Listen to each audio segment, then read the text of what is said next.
Want to bring dynamic sound to your table? Download Tabletone Audio today.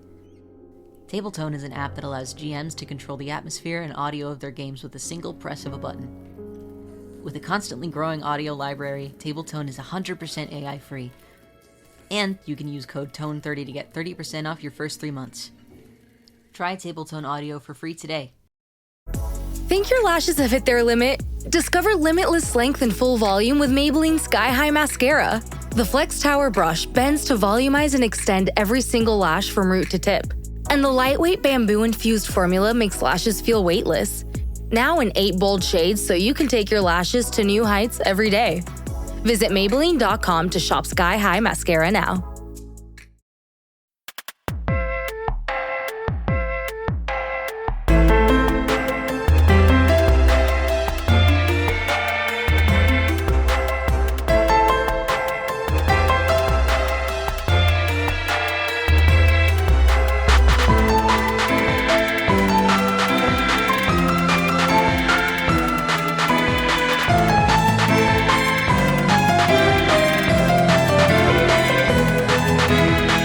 Hello, everyone, and welcome to Dice Will Roll, the queerest Pathfinder podcast on the planet, where it's the hard questions like, which NPCs would have had the biggest impact on Abomination Vaults if they had a gun?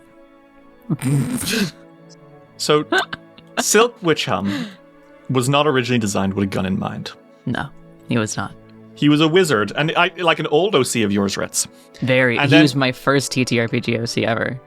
And that's beautiful. And he was reinvented and given life. But I think like 2 weeks before we had finalized our commission details with our amazing, beautiful artist, Rana O'Hara, Ranaohara. Look them up on your social medias and give them a follow. Loved them. We were joking, like, imagine Silk had a gun. And then we were like, wait, why does that kind of eat? What if Silk had a gun? I remember that.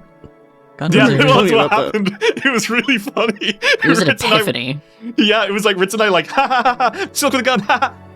Wait. And that's beautiful. That's beautiful. But there are dark timelines out there where other NPCs had a gun.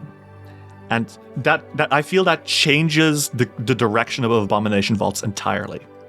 Yeah. Who would it suck to have a gun? I have 2 answers, and they're both stupid. And it's not even that they'd suck, it's just that it would make that specific period of time spent in the campaign a lot harder. And that is Boss Scrong. I was going to say Boss Scrong have a gun.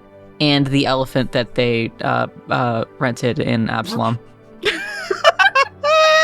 The elephant. Oh, that's really stupid. Sorry. Imagine, I think I agree. I'm sorry, but imagine, like, you guys walking into, like, Boss Scrong's place, and he's like, Amici, you want to come here? Well, you have to bow and kiss my hand, my iconic catchphrase. And you're like, no, I don't want to do that. He's like, all right, well, I'm afraid to do this, but I have a Glock. And He goes from kiss my hand to kiss this fucking lead, bitch. Dance for me! Oh, God. Oh my god. There's a shootout between the Fogfen Few and Boss Strong, and one of those parties does not make it out. Now, here's an even funnier, on the same vein, here's an even funnier one. Not Boss Scrong. Those first mythlets you met that tried to make you eat poop. Oh my god. Why do they do that? Why did they do that? Why did they do that? I remember when after recording that, I literally went to like several of our friends being like, hey, do you think that's too much? Like, I don't know, is a poop eating joke too much? That feels is that going to make people click out? I don't know. It's funny as fuck, so I don't care. It's funny as fuck. But like, imagine like, because it was Fiore was the only one who could speak Sakrot at the time, right? I Yes. think, yeah. I think so. So Fiore was trying to translate for them, and you guys were looking around. And imagine Fiore being like, okay, so they're trying to make us eat poop. And you take out your sword and shield, and then one of them takes out a fucking revolver. Blam! What the fuck? What the fuck? It's fucked up what they be doing to them. It is. Who else would be funny as fuck to have a gun? Before the recording, full clarity, we did say Borbo have a gun would make Abomination Vaults 5% Belcorra is killed by Borbo, and 95% we have to disarm Borbo. But I like the gun. But I like the gun. I like how to. There's a live rounds. Stop doing that while making the sound effect with your mouth. Okay. Doriana. Oh my god, that's Ulrich trying to freaking disarm. That fucking beautiful scene where Ulrich and was like teaching Doriana to shoot the bow, except Doriana's just got a fucking like shotgun.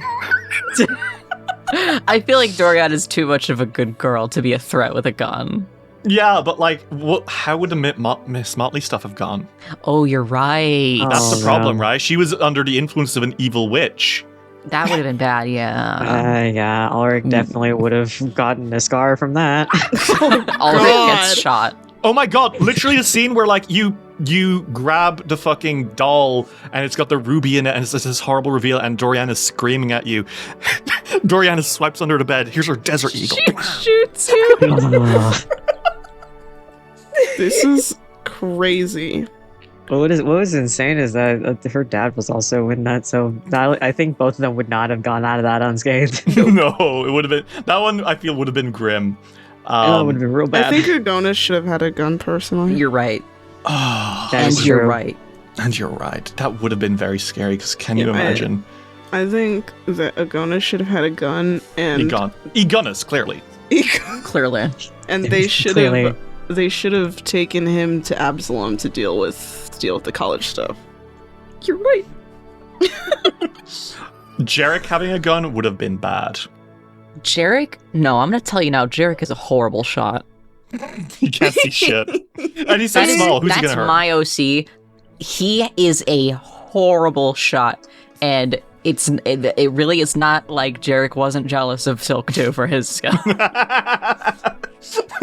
The swift shooting was part of the reason for the breakup. Yeah. Help me, God. Jarek wasn't the one to break up with him. Soaked up Jarek. He could sense it. He could sense it. Carmen having a gun. Oh boy. It wouldn't. That's like a serious that would have been bad. Ooh. Yeah.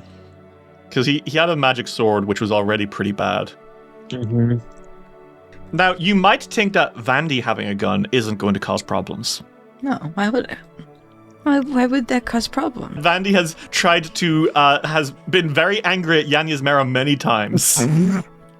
And we're going to cause because the thing about the Crook's Nook is that Yan isn't a wonderful person, but she's keeping the thieves in line. She's making sure they're not stealing from Otari. They're just kind of scamming people around Otari, you know? This has turned into a who has a vendetta that we cannot let sate. Oh, man, yeah. In that case, Morlabent. If Morlabent had a gun, someone would have been very badly hurt. So could be dead. I'm actually choosing to believe that the someone that would get that really hurt is Morlabent because he shoots himself in the foot. How does this work? Oh no. Forgot the safety. I feel like if Kilno Latinar had a gun, things would have gone very different with Jal Mesmin. Oh yeah. He would have. Yeah. That Urk wouldn't have happened. Yeah, that motherfucker. He would have been like, hey, okay, so there's a guy over here in the Stone Ring Pond. So here's the thing. I have a lot of silver because I'm a merchant. I'm making a fucking silver bullet right fucking now. We're not exercising this motherfucker. I'm going to shoot him. He would have continued to be that bitch. Mm-hmm. And you know what? Mm-hmm. Good Kind of cunt. I couldn't be angry at that. Yeah.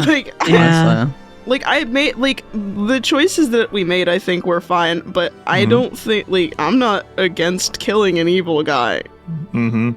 Me neither. And neither is Fiore. There was just another option there. Yeah. Yeah. I will say, I would say that Evanware having a gun would be bad, but also he already has explosives and bombs, and it has gone bad before because he tried to kill a dragon and it did not work. The dragon was a little above his pay grade, to be fair to him. He went straight. I love that he went straight for like a level 10 type encounter. instead of being like, I'm gonna go fight some like wolves. Yeah, but the wolves aren't as cool as him, so. But of course. Okay. Stupid. This is silly. We are delaying playing this session because we're sad about it, but we can do it. We're big boys. We love Otari so much. We're not. I'm not a big boy. I can't do this. Yeah. We Don't fought agree. this. It's true, you're small. Don't. What the? Kill yourself. It's my job as a 6 foot tall person to be irrationally mean about height sometimes. You to don't assert even know dominance. how tall I am. You're like 5'8", 5'9"? Yeah, let's keep it like that. Okay. Also, Derek, I might be shorter than all of y'all, but you specifically. You scare me. So I never Yeah. make fun of your height because you scare me. Mhm. I can put you down to my height in a heartbeat. Bitch. Yeah. I have the Do car. not You test should me. be scared of me. I'm just That not too. embarrassed about being short. Like I just I remember one time my brother was like, "You're like 5'5", and I was like, "No, I'm not." He was like, "But I'm like, cause I'm this height and you look like this," and I was like, "No, fuck off! I don't want to be 5'5". Here's the thing, like I'm fine with being short too. It's when other people are like really mean about my height, and I'm just like, all right, you want to go? You want to fucking go, motherfucker? Bro, Okay. Either way, let's lock in. try. I keep trying to dis. Okay, we gotta. Fellas, would we like one last time No, to play some Abomination Vaults? it wouldn't. That's too damn bad, boy. That's too damn bad. Are we ready? Yeah. I suppose. When we last left our adventurers in the Abomination Vaults, in the sleepy town of Otari, a mysterious Ganzi put up flyers asking for heroes. When Tree gathered, Fiore Sunchaser, a champion with a mysterious secret, Silk Witchhelm, a wizard and a scholar, and Ulrich Revra, a hooded bard, made their way into the nearby Fogfen swamp and discovered a lighthouse called the Gauntlet. They explored it thoroughly, overcoming the fey and foul creatures within, and discovered beneath it a dungeon. The deeper they went into this dungeon, the more strange secrets they uncovered. Tales of a job left unfinished by the Rose Guard, a ghostly sorceress returning and getting ready to destroy Otari, the dread god Nhimbaloth, the queen of swamps and spirits. You made your way past many monsters, many allies. You drank and played music in a pub hundreds of feet beneath the earth. You fought in an arena full of undead monstrosities. You hunted giants alongside cavern elves. And you found the underground church of Nhimbaloth, where Belcorra herself resided. In a final battle against Belcorra and her pet ghost caveworm World Killer, the Fogfen Few came close to losing it all, only to rip open a rift between realms and turn the baleful gaze of Nhimbaloth, the eater of ghosts, onto her own priestess. Belcorra was destroyed, and the Fogfen Few returned to Otari to live out what may well be their happily ever after. Fellas, would you like to go to Otari? Yeah. Yeah. Okay. The morning sun rises over the sleepy town of Otari. The clouds have gone away, and everyone, despite it being at this point a wheels day, that's Fantasy Wednesday for those keeping track, everyone has taken in a late morning. After all, people need time to recover from their raucous drinking and partying last night after the whole town celebrated and cheered the Fogfen Few. Mayor Menhemes has declared that no work will be done today. We can relax. just this once. Some people have joked and started calling for a Fogfen Few day, but you get the feeling that this is mostly an excuse to get out of doing work once a year. But maybe that anxiety and dread that had slowly been filling the town like a choking fog isn't here anymore. Somehow, just the very knowledge that there is no lighthouse in the swamp anymore, that all that remains is a pit that very quickly Menhims has promised to build safety railings around so no one accidentally hurts themselves. Fair. It's made people feel better, safer. In fact, maybe this will be an opportunity for Otari now. Now that the imminent threat of a ghost queen is gone, it's possible that you might see people coming to Otari to visit the ruins of the Abomination Vaults. Treasure hunters had considered coming down, but, well, a lot of them weren't actually going to go in because, you know, as soon as they heard about wandering grave knights, they scattered off pretty quick. Yeah. But now we might see academics. We might see people wanting to visit Ildaris now that we know there's another city here, you know? Certainly that's going to really help bolster Otari's stuff because you've heard recently mumbles of maybe opening up trade routes with these people, exporting and importing stuff to and fro to make both places a little stronger. Smiles. And before anything else, I just kind of want to check and ask, how did everyone spend their morning after the night of celebration? First things first, good night's sleep. Oh yeah, you don't even feel a little bit paranoid. You don't dream at all of eyeballs. You don't wake up to the possibility of being sent to a scary world. Everything's good. Yeah. Ulrich woke up feeling the most refreshed he's ever felt for the past... How long has he had this curse? A month? 2 months? Oh, nearly a month now, yeah. Oh, man. God. That's insane. Best night's sleep that he's probably had for a month. Just taking that in, I suppose, just early in the morning. I don't know. I don't know if he really knows what to do with himself with the day as far as he's awake, but at least for the morning, helping out around the house a little bit, maybe taking a walk through the town. Dude, people keep cheering and waving at you. People you don't even know necessarily. Well, knowing that, like, the more he walks through the streets, the literal pinker he gets. He's not used to people paying attention to them, but now, because of what they've done, something he's got to get used to now, I guess. It's not unhappy about it, just something they used to get used to. I mean, you'd always talked about, like, wanting to be like the heroes. Mm-hmm. And, Ulrich, I hate to say it, but, like, you kind of have done more than the heroes now. What's blowing his mind? Like, obviously, and we're extremely grateful for Roseguard, and we literally could not have done it without them. There were several times where their abilities, the things that they gave you, came in so clutch in helping defeat the great evil, right? Yes. You still have those powers, by the way, at least until the end of the week. Mm-hmm. You're going to have to say goodbye to the Roseguard, too. But right now, they're chilling, you know? Yeah, we'll give him the news. We'll get to that. Yeah. We'll get to that.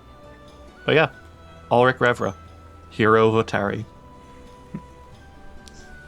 Fiore and Silk, how about you two? Well, he's never stopped doing his 52-step routine. But instead of being consumed by thoughts and having to worry about how things will go, what he'll need to do, needing to plan for things he thought would be inevitable, for the first time in a long time, Silk feels relaxed in taking care of himself. And he feels a clarity that has become sort of foreign in this time of the Gauntlet. I think that just so everybody can like do their own thing, Silk, I will have Silk do breakfast alone, but he does always invite them over. They're always welcome to come to Snitch Street and be his guests for breakfast, because he does always make a little bit too much. Well, that just becomes second breakfast now. Everyone has their breakfast at home, and then Silk comes and tops you off. Exactly. Yeah. I think that the morning after, I think that he spends maybe until noon, to be honest, with Agonis telling him the details, how it went. Especially about the reading of the Whispering Reeds. So obviously you had saved on the save against Empty Debt, like the big, true, proper Empty Debt, which would have made you stupefied, and also if you die, you become a ghost. Forever, but you were still really messed up by using it. Yeah. You were filled with paranoia that something was watching you on the other side of death for 24 hours, but I think by now it's wearing off. You feel calmer. Your heart rate is coming down. So no lasting effects for now. So Silk didn't have a very good night of sleep. No, not the best. It's a night of sleep after coming down from a really bad panic attack. You know what I mean? Yeah. Restless. Fiore and Ulrich slept amazing, though.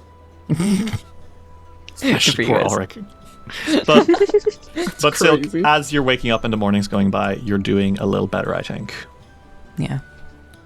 I think that's it. He spends the morning with Agonis, and Visera's there too. And of course with Visero, yeah. And we'll get to that. We'll get to that.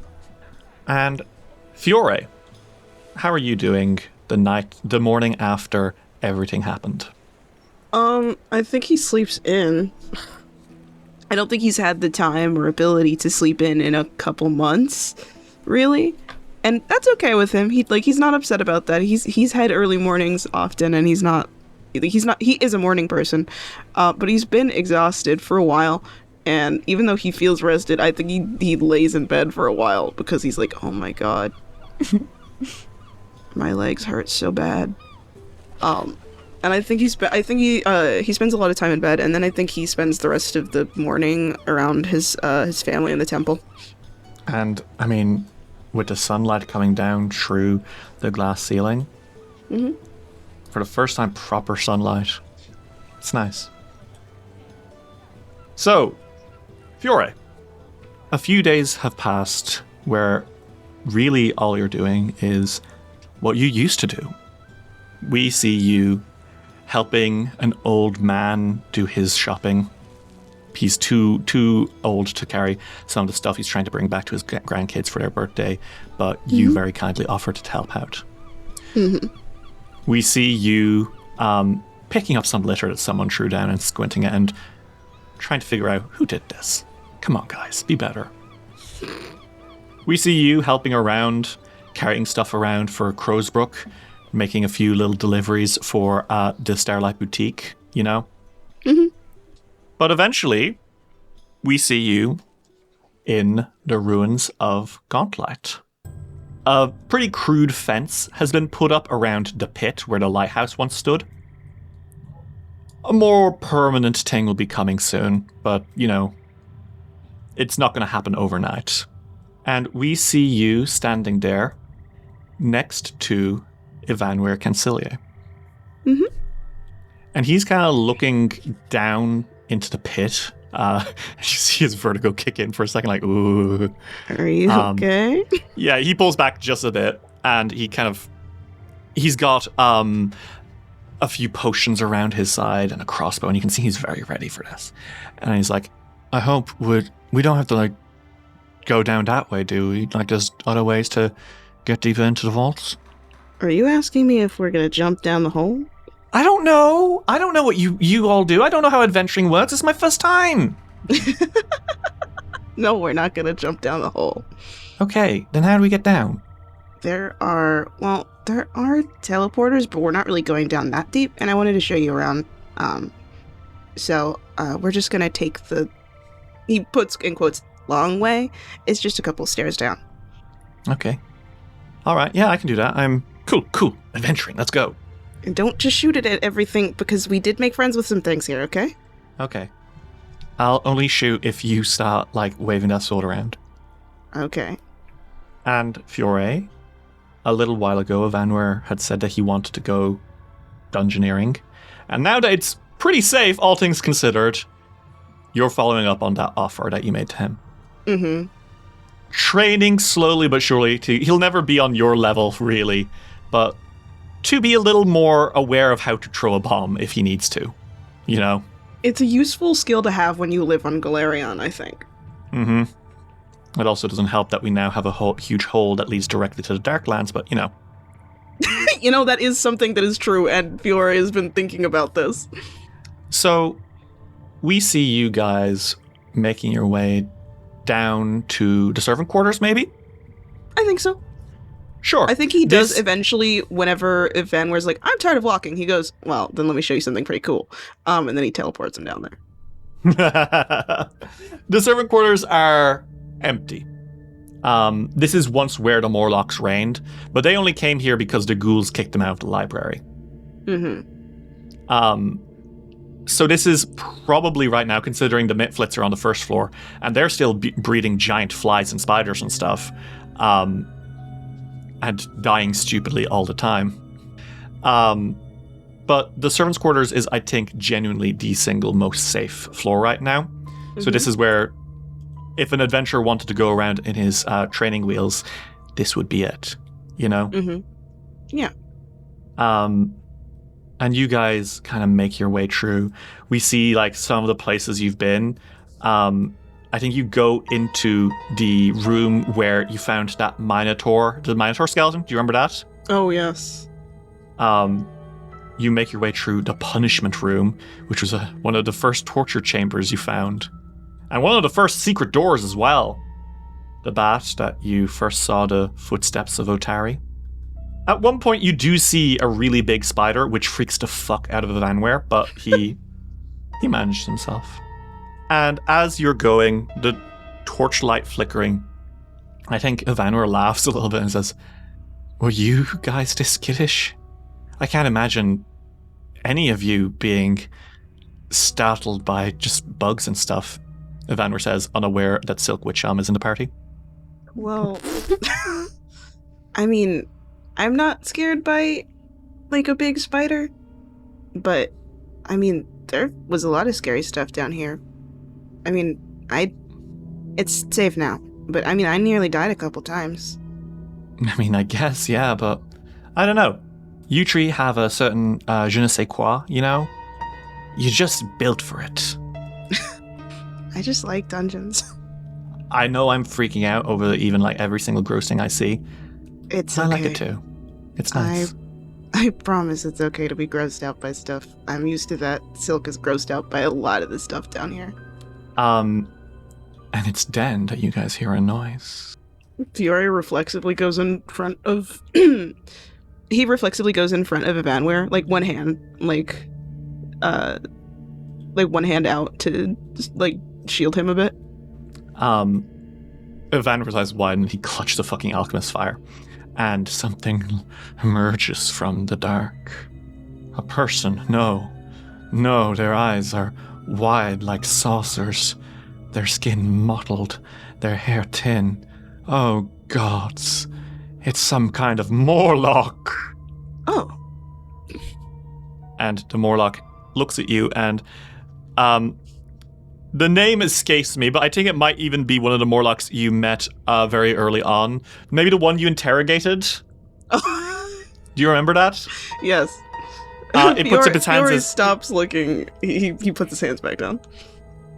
He puts his hands up and says, "No, brave adventurer, please spare me!" Oh, no, I'm not gonna hurt you, don't worry. Oh, you're one of them. You're one of the Fogfen Few. Yes. Yes. And he looks around and he doesn't see Silk and Auric and says, "And the others perished in the collapse." No, they're just not here right now. Oh. Who's this guy? Oh, hi, I'm Evanwir. I'm his boyfriend. Oh, That's my boyfriend. cool, okay. Awesome. Well, I apologize, but when I heard footsteps upstairs, I had to come right away. Oh no, that's okay. I'm sorry for startling you. No, chill, don't worry. No, listen. Something terrible lurks in the library. What? Something bad? A great horror. It whispers and crawls. It has 10 eyes and 6 legs. 10 eyes and 6 legs? That's what I heard. Okay. Some great monster that came deeper from within the dungeon. We are not equipped to stop it.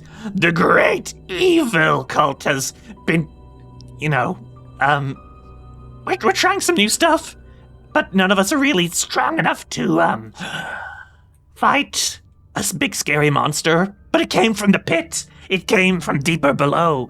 Adventurer, will you help us? I think Fiore looks at Evanware and he's like, do you want to try? Yeah, I mean, sure. Are you sure it's not something that would be better suited for, actual adventurers? You are an actual adventurer. You know how to make a bomb.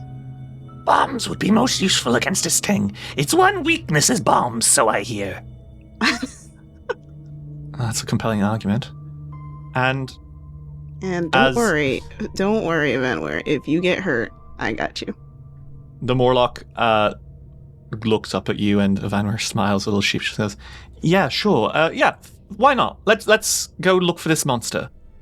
And as the Morlock scampers away, Evanwar kind of looks back to you, and you see some text over your heads, which says, "Quest accepted. The 10-eyed crawler." And he kind of blinks at, "What was that?" Oh, you get used to it. Right. So I guess even now the vaults aren't going to be completely empty, huh? Stuff's going to still be happening all the time. Well, yeah. I mean, there's a city down there, and it leads down to the Darklands, so I don't think it's going to be perfectly safe. But it just means that there's more for me to do. Hey, next time, can you bring Silk and Ulrich? Can we make this a double date? Oh, yeah, of course. Okay, cool. Sorry. I don't know if they know, but I really like them both, and I'm kind of embarrassed about it, but, like, I know Silk's got that kind of, like, he and I have, like, a similar sense of humor, and, like, we bounce off each other well. Like you. And Ulrich's just so sweet. I've never met a sweeter man. I And would Silk hope has good that... taste in men, it looks like. Well, they both really like you, so I don't think that they would be upset about that. All right. Cool. Okay, cool. Thank you. Do you want to go slay this thing? Sure. And Evanwar kind of smiles lopsidedly, and the two of you go looking to find the 10-eyed crawler. And another adventure in the vaults, even now. Silk. Hey. How are you doing, man? What's up? What's good? What is good? Well, what is good? You tell me. Silk has asked Ulrich to come over. Okay. And I think that I think he's maybe done it with a little bit of flair. He sent a letter, and Ulrich received a perfumed letter sealed with sparkly wax. It has like a ribbon hanging down from it. And on the inside, it says, "I request you join me for the night, Silk." And Ulrich received that probably sometime around noon, I think. I like to imagine Ulrich, note in hand, eyebrows raised, pink clouds in his eyes, immediately like fast walks to his room and debates for like an hour. Fuck, what am I wearing? Eventually Ulrich does show up in his nicest shirt and pants, knife, boots, sans knife. Oh, it's so sweet. He's safe here. He knows. He is. I guess unless Borbo gets a hold of Silk's gun, then that's a whole nother adventure to be had. Oh man. So that's happening in the background, unbeknownst to you, and will resolve unbeknownst to you, but there will be many casualties. Right. Well, who's dealing with that while we're doing this? It's Rin. It's got to be Rin. Rin and It's gotta be Tsunemi Rin. hear a gunshot, and they go, "Oh fuck!" Yeah. And that's, In the that's a entirety- whole. In all of the scenes that happened today, in the background, that's happening. I'm gonna and scatter that's canon. gunshots throughout in the background. That's I'm where really into Borbo that. is. That's where Borbo is today because he is not in this scene. He's not here. Yeah, he's not in the scene. You told him to babysit the gun, and he took that very seriously. And then things went wrong. Things went wrong. Someone took the gun, and now he's trying to get it back. And now he's got it, and he's gone mad with power. Continue with your scene. I apologize. No, it's really funny.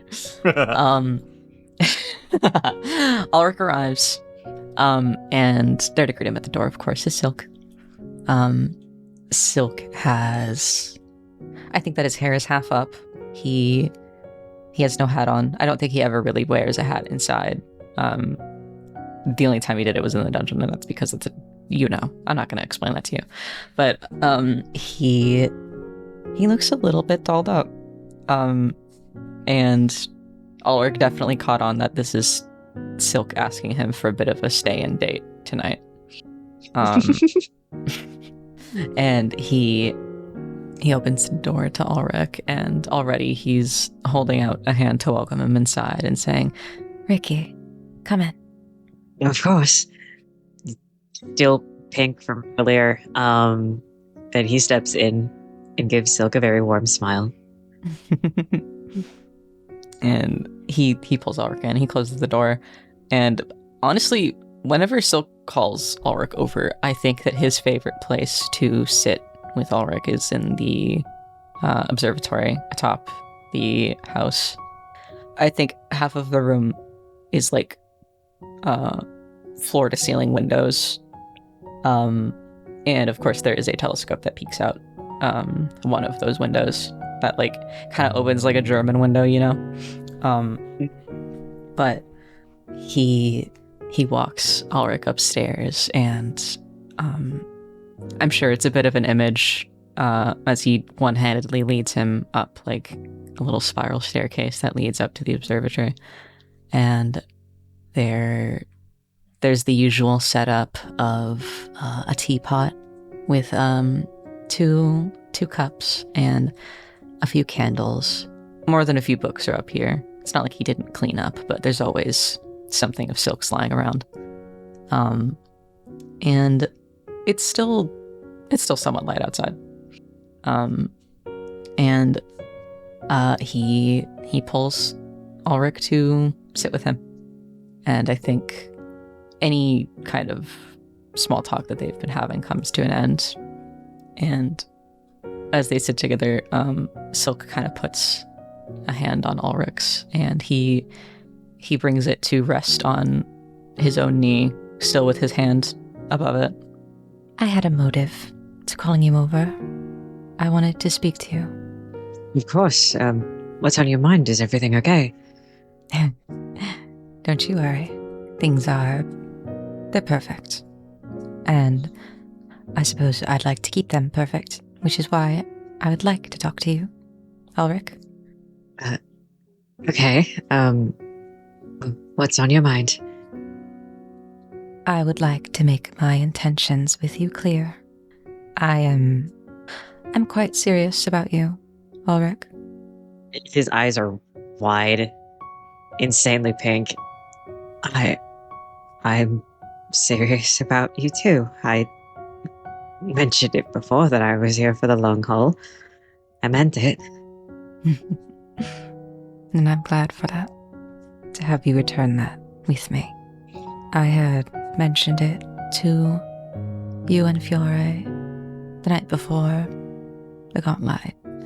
But I'd like to extend that explanation to you. I have business to finish. And that business I am also quite serious about. And I would like to do it properly. And he kind of rubs his thumb against the back of Ulrich's knuckles.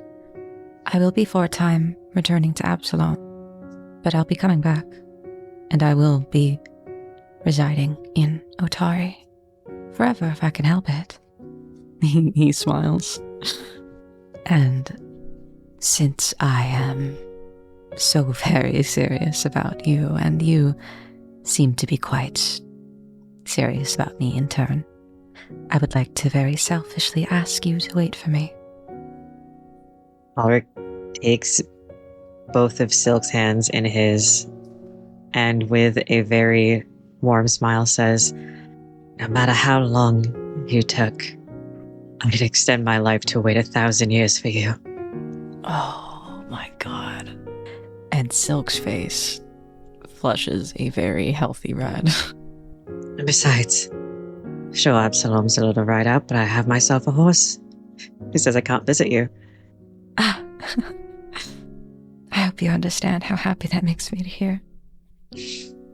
I'm glad.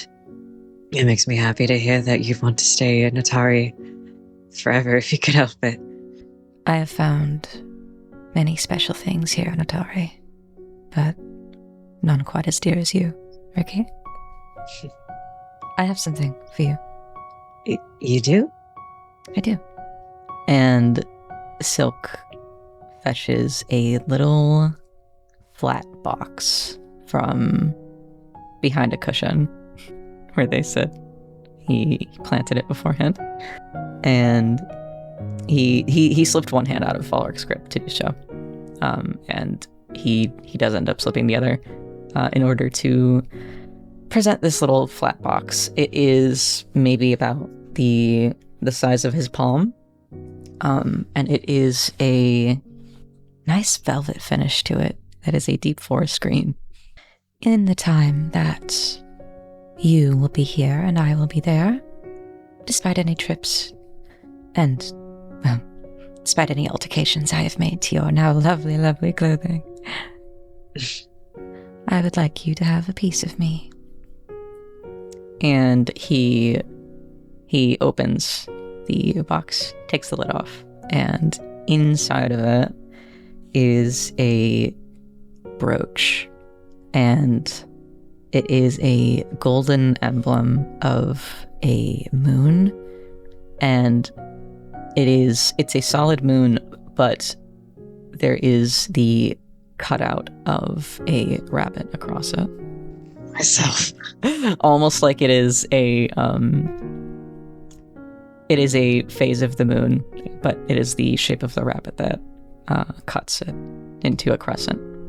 And lining the back of it is a lace that Ulrich recognized very easily because it is the lace from one of the lover's gloves that Silk had always worn. And he takes it out of the box. And is Ulrich wearing a cloak or just regular clothing? Well, right now Ulrich is wearing regular clothing. It's just like a very, very nice button-up and everything like that. And he kind of brushes some of Ulrich's hair out of the way. And without saying anything, but honestly still quite red, he pins the brooch to Ulrich's shirt. I'd like you to wear this by your heart. There's quite a few things we found down in the vaults. Oh my god. But none served me so well as the items I crafted this from. It's made of treasure. I'm gonna kill myself. It is. I'm normal. Sane. Continue. I don't believe that about either of you. Ulrich takes Silk's hand, the one that pinned the brooch on, and puts it on top of the brooch, which is on top of his heart, and says, "I'll wear it and cherish it always. While you're gone, and even when you're back. I'll make sure nothing happens to it, promise." Do look after its wearer, too. I love him quite a lot. I'll be sure to. So long as you look after yourself as well. You have my promise. And he holds his hand over that brooch for a moment before he takes Ulrich's hand, and he presses his lips to the back of his knuckles, and there is eye contact made as he does so. Honestly, after a second, I don't think he can help himself. He leans over to kiss Ulrich. It's mutual. It's mutual. They meet halfway. Holy shit. Do we pull away from this scene? I feel like we might need... No, I'm kidding.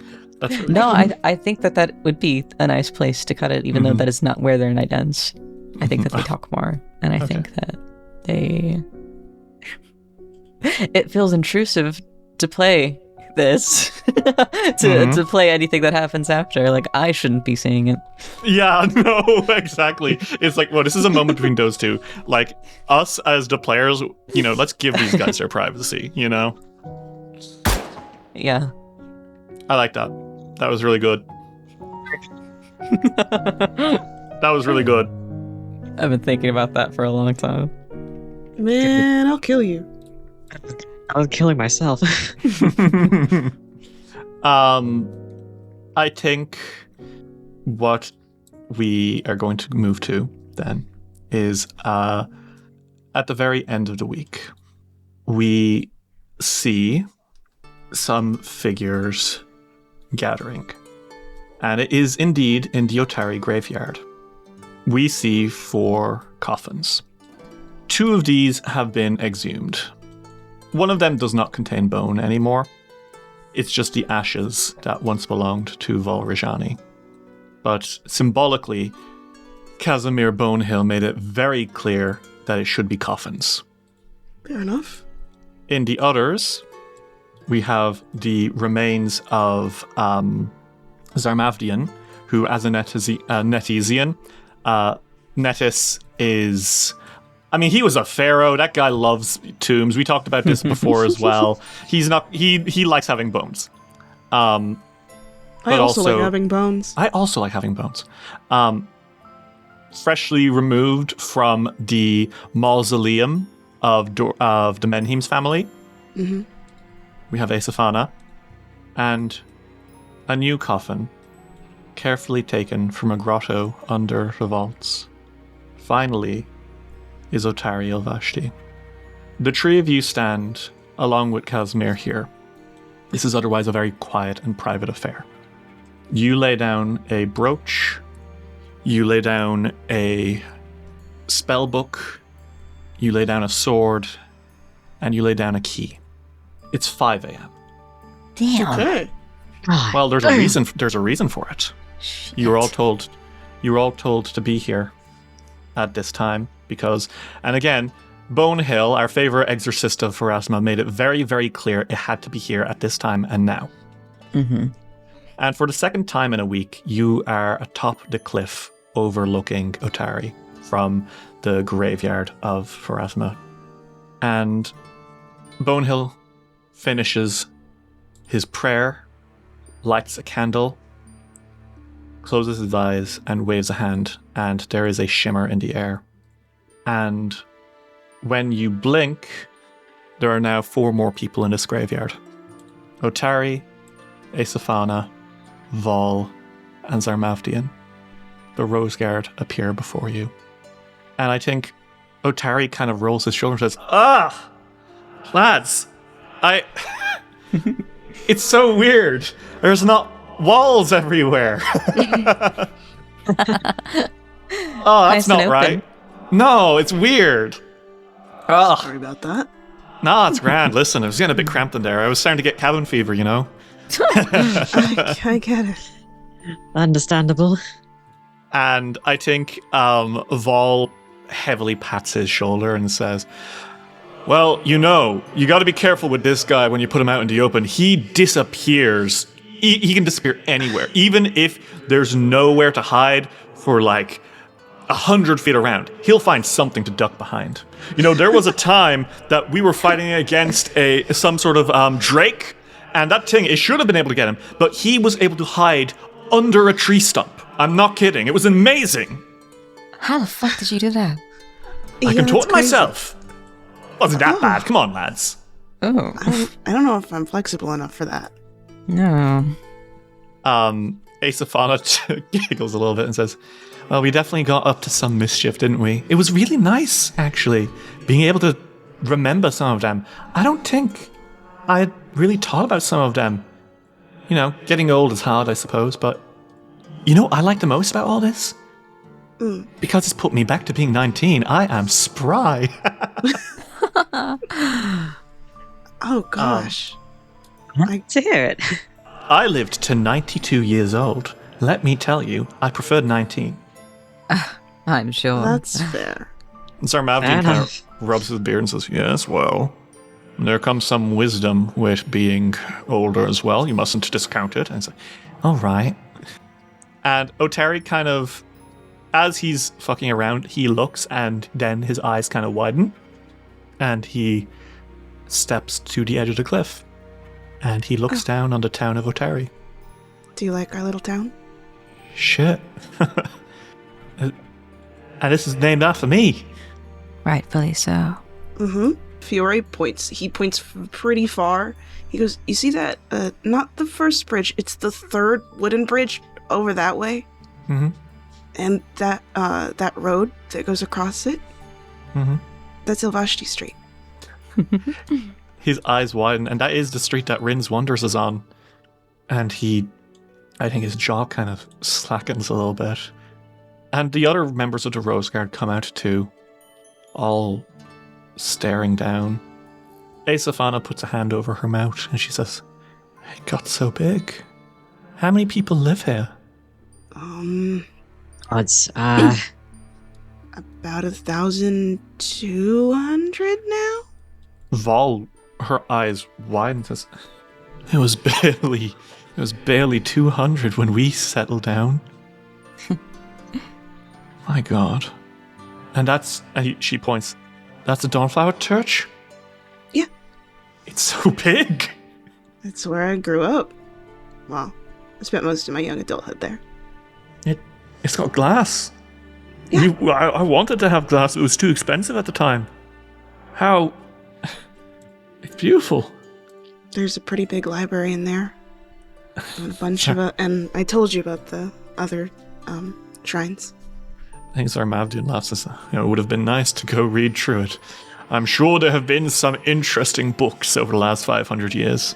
The ones that you left, Mr. Witchhelm, they were very good. I am glad. He, I think, points and says, and what's that building over there? What is that? Ulrich sort of coughs and goes, it's actually my shop. You have a shop here? You run a business? My parents, they run the vineyard that's just on the outskirts of town, and they have a mind for business. They thought I would become a fairly okay businessman myself, so there she is. Quite a beautiful building, is it not? What's its name? Horsbrook. It's a good name, my friend. It is a good name. And Vol kind of rubs her mouth and she says, you've got a vineyard here in town. A local vineyard. Yeah. Oh my God. And Aesafana looks and she's pointing and says, and a dock. You have a dock. You get ships coming into Otari. Mm-hmm. Well, mostly it's people fishing. Still, you have enough mouths to feed that's something that matters. You're on the map. Otari laughs and says, yeah, in my case, quite literally, huh?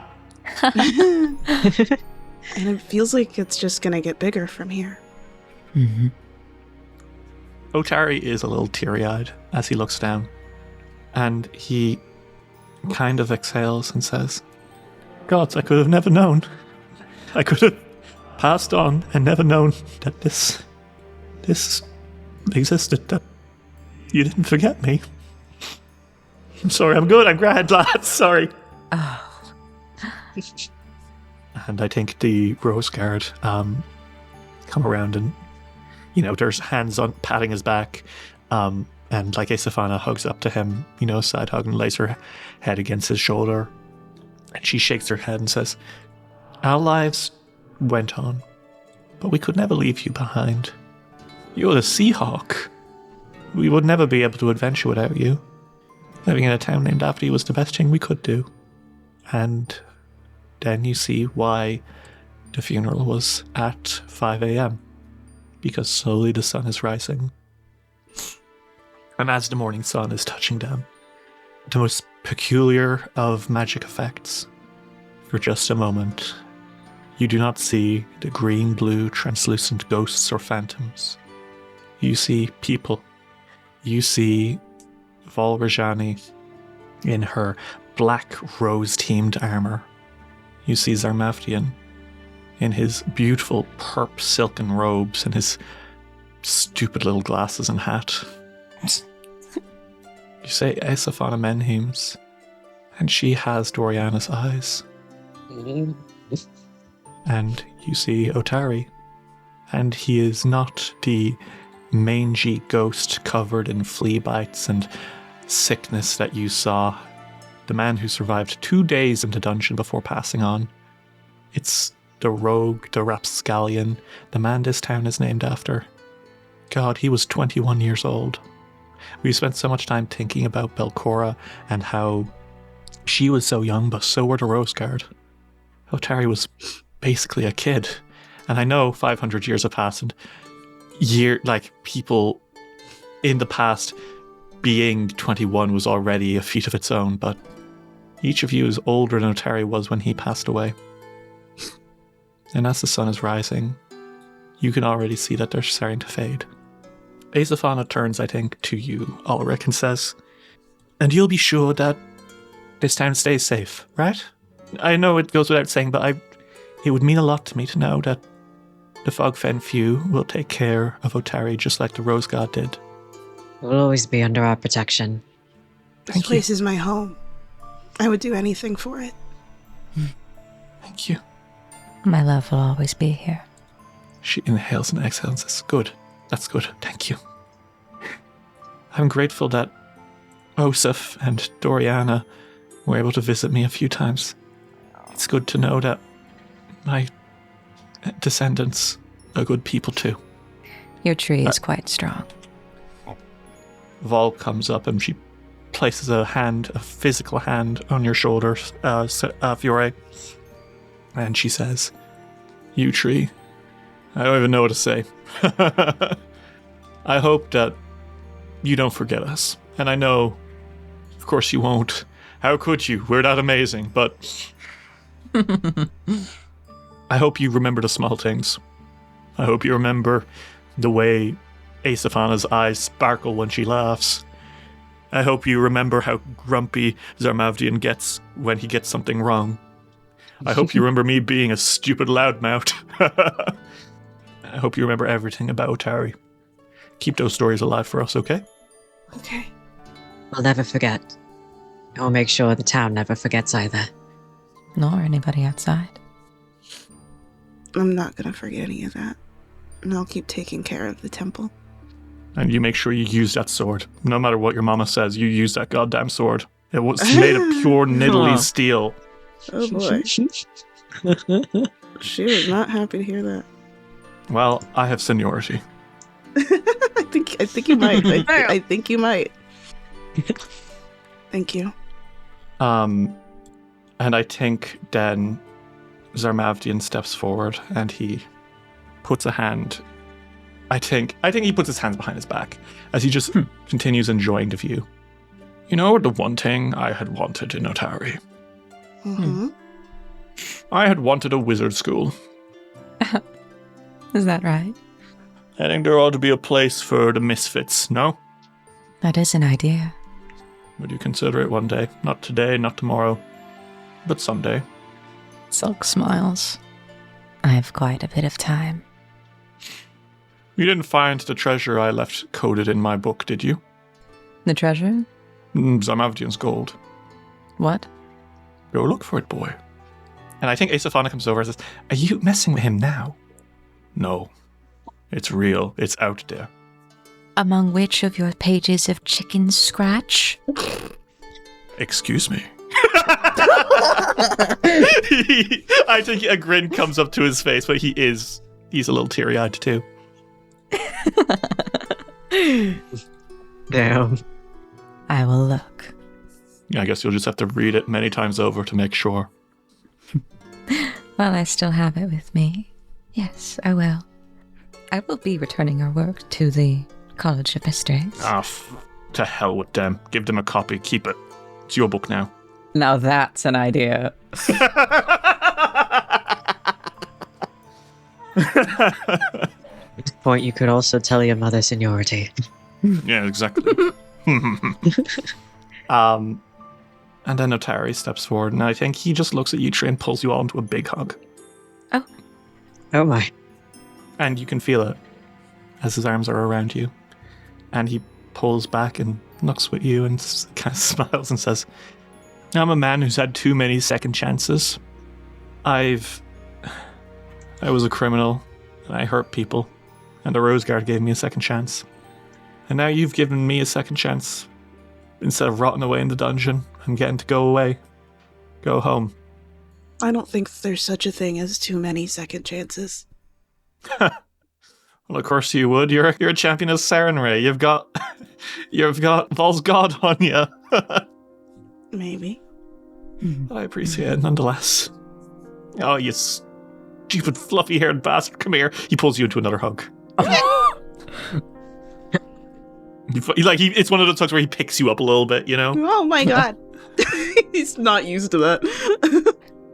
God, I've not hugged anyone in years. I worried that you were feeling lonely, which is why we thought about bringing you the books and the cards and stuff, because I know that ghosts don't always... I know that ghosts don't always... that they're not always, you know... that some time passes weird for a ghost, but I didn't like thinking about you being alone there. And I think he kind of like wibbly-eyed looks to you, Silk, and looks to you, Ulrich, and he says, I was so lonely for so long. And then you three changed everything. And now I get to move on. Thank you. That we should be able to do that for you. We are honored. Thank you for helping us defeat Belcorra. That was on use. I'm sure you didn't even use my key. Oh, we used that more than once. Many times. So many times. God, was it needed. And I think Otari walks a little closer to the cliff's edge as the sun continues rising. And the Rose Guard stand with him. And I think Otari exhales a bit and says, is it silly to say I'm a bit scared about what's going to happen now? Not at all. Well, I'm piss-pants terrified, lads. But I'm so excited too. You deserve this happy ending, Otari. Yeah, that I do. Happily ever after, huh? Exactly. Yeah. It's yours. Well, and I think Otari turns to you, and so does Ermaftian, Aesophon, and Vol. And he smiles and says, well, I wish you all a happy ever after too. Thank you, lads. And a beam of sunlight passes through them, and the Rose Guard move on.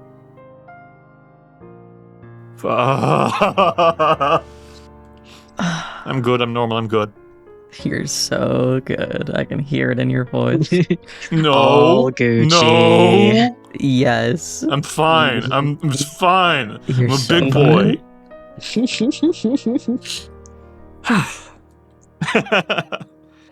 I think Casimir comes up to you all now, and he smiles a bit and says, that was the kindest exorcism you could have ever done. Those are the kind I prefer. You're very good. And you know what? I think he taps his nose. I'm going to put in a good word with the people in the boneyard. I have a few companions, so to speak. I'll make sure that they get a good deal with the psychopops. Thank you. It's the least they deserve, huh? Yes. Yeah. Dream off. Well, they've left you their legacy, Fogfen Few. Use it well. We will endeavor. Dice Will Roll will return after these messages. We now return to Dice Will Roll. Ulrich, we see you making your way, I think jogging into the Menhim's Manor's grounds, right? Mhm.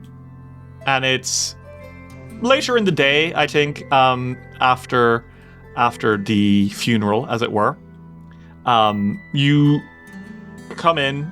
You are. I think the staff don't even like blink when you arrive now. You are welcomed inside, right? You're Doriana's personal tutor, and more than that, you're her friend. Yeah. So, and they're like, yeah, it's the fucking guy. He teaches her music. He teaches her bow. He teaches her friendship, and also he did kill a witch. So, you know. He did do all of that. So you make your way inside, and you kind of jog up to Doriana's room and knock to let her know, hey, I'm here. If you want to go out to do some training. She opens it, and you can see that her room actually has changed quite a lot. Oh? It used to be very beige and plain, you know? Sad beige room for sad beige babies, right? Yeah. But it's got a little more clutter in it now. You can see some stuff just thrown on the floor, not like in in like an angry way, in a like, I'm a kid and I dropped this, like, lol, you know? Oh, yeah. Yeah. You can see that there's like, she has like some books just kind of like piled at the edge of her, at the bottom of her bed. So when she's getting tired, she can just read them. She just lean forward, grab the storybook, and keep going. You can see that she's got like some toys that are like, used to be stuffed into her wardrobe. Now they're just kind of out. More teddies than there used to be in her bed. And I think when she comes out, she was ready. She knew that you were coming. She's dressed in her adventurer fit, as it were, which has that little hood that you got her. His original hood. His original hood, and she's beaming up at you, and she says, "Hi, Ulrich. How did it go with Grandma Esafana?" It went very well. She gives you her love. I liked her a lot. She loved you. I can still see her. Can you? No, I'm messing with you. Okay. I was about to say that I thought I returned. I thought I returned the brooch. I don't have it on me.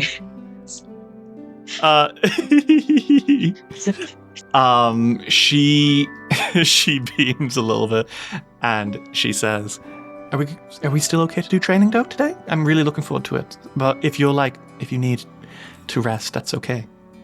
Oh, no. We are not skipping out on training, young miss. You make your way out into the grounds towards where you've got like a lot of her stuff out. A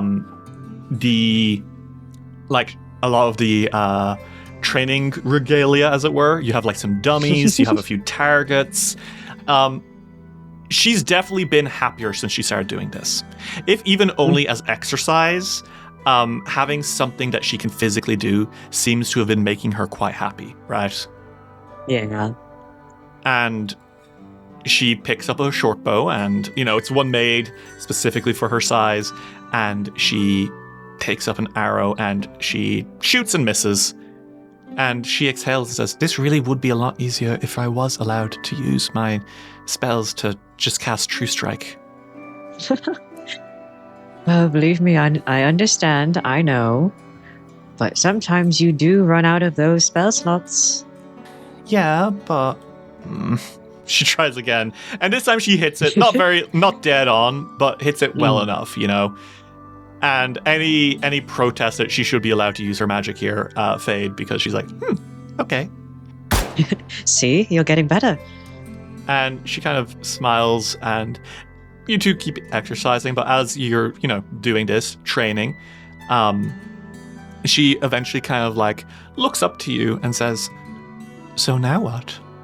Ears sort of perk at that, because I don't think he was looking at her dead on. But he does a double take and goes, what do you mean, what now? Well, you saved Otari, and I'm not having weird visions that show scary things happen. I haven't had him for about a week. I think things are going to be kind of peaceful. So what now? What do you want to do now? Pulling out all the big stops. To be honest, I'm not entirely sure I've thought about it much. I have the shop, still managing that. It's very I'm trading good. with you. Thank you. I'm hoping that it will expand as the time goes on, but better think of now rather than the future, less anxiety inducing. I'm trading with you, he says, nuzzling her head a little bit. I That's not think going to she stop. giggles a bit as well. That's good. I'd be very sad if it did. I've gotten very happy about doing this, and I don't think anyone else is going to be able to teach me as well. That's good. That means I'm not replaceable. He says, half joking. Yeah. The mayor cannot fire me. Otherwise, well, we did promise your great plus grandmother and her party that we will look after Otari, and right now I think I'm good with keeping that promise. And I think she smiles and she shoots another arrow, whiffs it completely. But at this point, it's more about having fun. Yeah. And she says, Otari is a lot better because you're here. And not just because you saved everyone, because you care and you help people. And even when they're not always nice. I know it wasn't easy when everything was happening with Miss Motley. She kind of like lowers her eyes for a second. I wasn't always nice, and I know my dad was not doing great either. But also, you still helped. And I know, she puts a hand up, I know it wasn't our fault, but some people don't really think about that and just do what's easiest for them, even if it's not great for us. And I just really, really appreciate being able to have you here to take care of us. With a soft smile, I think Ulrich drops down to a knee to be eye level with Doriana, puts a hand on her shoulder and says, you... How do I say this? I care about you a lot, Doriana. You honestly reminded me of a smaller me. But I wanted to help. More than anything, I really, really wanted to help you. And help you find your way out of the darkness that Miss Motley put you in. And I'm happy that I was able to help. Happy that I was here so that I could. I think Doriana just smiles a little bit. And she says, I'm looking forward to a much calmer Otari. That makes two of us. And as she pulls back the bow, her eyes glow purple a little bit, and several arrows float up. And they fire all bullseye, bullseye, bullseye, bullseye. And she's like, I'm so good at this. He bursts out laughing. And he says, you know, I never said that using your powers was handicap or cheating. I just do want you to realize that sometimes your spell slots can run out. But when I have the spell slots, I can When you use have them. the spell slots, you can absolutely use them, just not willy-nilly, because you will need them in emergencies. Believe me, trust me, Doriana. He puts both hands on her shoulders. I need you to trust me that sometimes emergencies need spell slots. Ulrich voice, you need to have a soothe ready at all times. You have no idea. And I think Have soothe, have cleanse, affliction, have anything that can cure a poison or curse or disease. she laughs, and I think you two spend a good time training together. But also, Doriana is so grateful that she was able to have a big brother like you. This is baby sister. Okay. And I think that's where that scene ends. That's really good. Yeah. Okay. And now something happens. Something. Something happens. That night. You're probably like not so late that like, oh, it's sleepy time, but like late enough that like it's dark out and you're getting ready to think, yeah, we should probably go sleepy time, huh? When you hear a noise, a war horn, I'm sorry? a long trumpeting noise, and you see dozens of silhouettes walking along the road above Otari, coming out from the Fogfen. They have weapons and mounts. What do you do? I go? Okay, Fiora, you're going. What about Silk and Ulrich? Well, yeah. I like the idea that they're like that. Like Silk is like, Not my actually, it's my beauty sleep time. I'll leave this to Fiora. Fiora by himself. Silk, you don't have your gun. God, where is it? Anyway, Silk, Fiore, and Ulrich, the three of you run to the top of town, and I think there's a lot of people closing their doors, and like, you know, you can see there's a bit of stress because people are like, oh God, what is happening? And you see the entourage as you get to the bridge by the skeleton of Haruvex, and you see a figure emerging from the dark, eyes glinting. And as he steps forward, he says, well, lads. And it's Michael. Oh my god. Oh my god. Followed by a couple of other figures. Most notably, none other than the one and only Quora Azenray. And she waves and says, well, look at that. Fogfen Few. Didn't realize you'd be the first to welcome us into town. Well,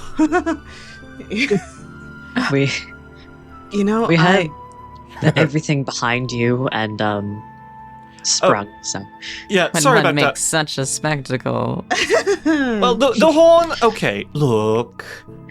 The horn was partially to let you know that we were coming, because if you saw the entourage on the way down and we didn't let you know we were coming, we were worried you'd really think that we were like going to ambush you. I get it. That's kind of what made us thought you were going to more, though. Are you serious? Yeah, I thought Yes. those were war horns. Yeah. Oh, no. That wasn't the plan at all. I'm so sorry. I'm so sorry. no worries. We were just a little jumpy, so apologies. Oh, you're fine. Look, we just wanted to deliver a few things, and also ask if you had any recommendations for an inn or something that I could stay in. I'd like to talk to the mayor in the morning and officially establish some diplomatic relations. Yeah, absolutely.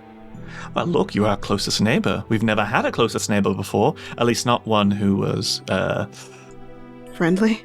yeah, that's a good way of putting it. And, of course, for Mr. Witchhelm, and she gestures and, Silk! So much cavern elf fabric! Oh, you beautiful woman. To be entirely clear, after your shopping spree, a lot of people down there were asking us to maybe purchase some to gift to you. And I can understand that it was basically them looking for more money, but I mean, you saved the city. You destroyed World Killer, from what I understand. We've not been attacked since. And Belcorra is gone. Everything has been dealt with. I also, we did notice the hole. Oh, Have you guys noticed the hole? Yes, Yes, we noticed that happened on top of us. Oh, you were at the bottom of that. Yeah. We got out before anyone was hurt that much, but it was a little touch and go.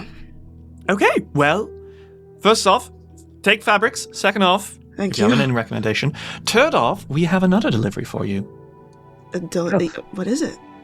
And she steps to the side as a figure emerges. Yes. Oh my god. Oh my Hello, god. everyone! Oh my god. As Dr. Slumberstone emerges with a big bag of research. And he beams up at you and says, Well, it is wonderful to be back in your amazing little town. Hi. It's good to have you. Oh, it is wonderful to be had. Oh, my word. I got word that Lady's Whisper, I believe, was the name, has been banished permanently. That was you, Mr. Witchelm, I believe. He flips his hair. He's like, well, I am grateful. The Caligni have been able to move on. They've returned deeper into the Darklands, and nothing has preyed upon them. So, thank you very much for helping us save the Caligni. Really not a problem. I am delighted to have been able to meet brave adventurers such as yourself. Tell me, is my brother-in-law still in town? I think so. No, we're not going to leave without you. Oh, wonderful. Well, if you tell me where they're staying, I'll stay with them. I'm sure Nhimbaloth will be happy to host me. Oh, he misses you so much. Does he really? Yes, he does. Does he talk about me? A lot. Has he been asking to hear my research at great volume for a very long time? Practically begging. Oh, at length, Doctor. He goes, oh, frabjous day, Kalu Calais. I am so delighted to hear that. I do wish that Charladora and Teoletta were able to be here. But, as their parents say so often, it's not responsible to have 8-year-olds traveling across the Isle of Kortos. They're 8. Yes, of course. You were leaving letters for 8-year-olds to find in a dungeon? I thought they were like young adults. No, they're very, very talented, though. What the fuck, man?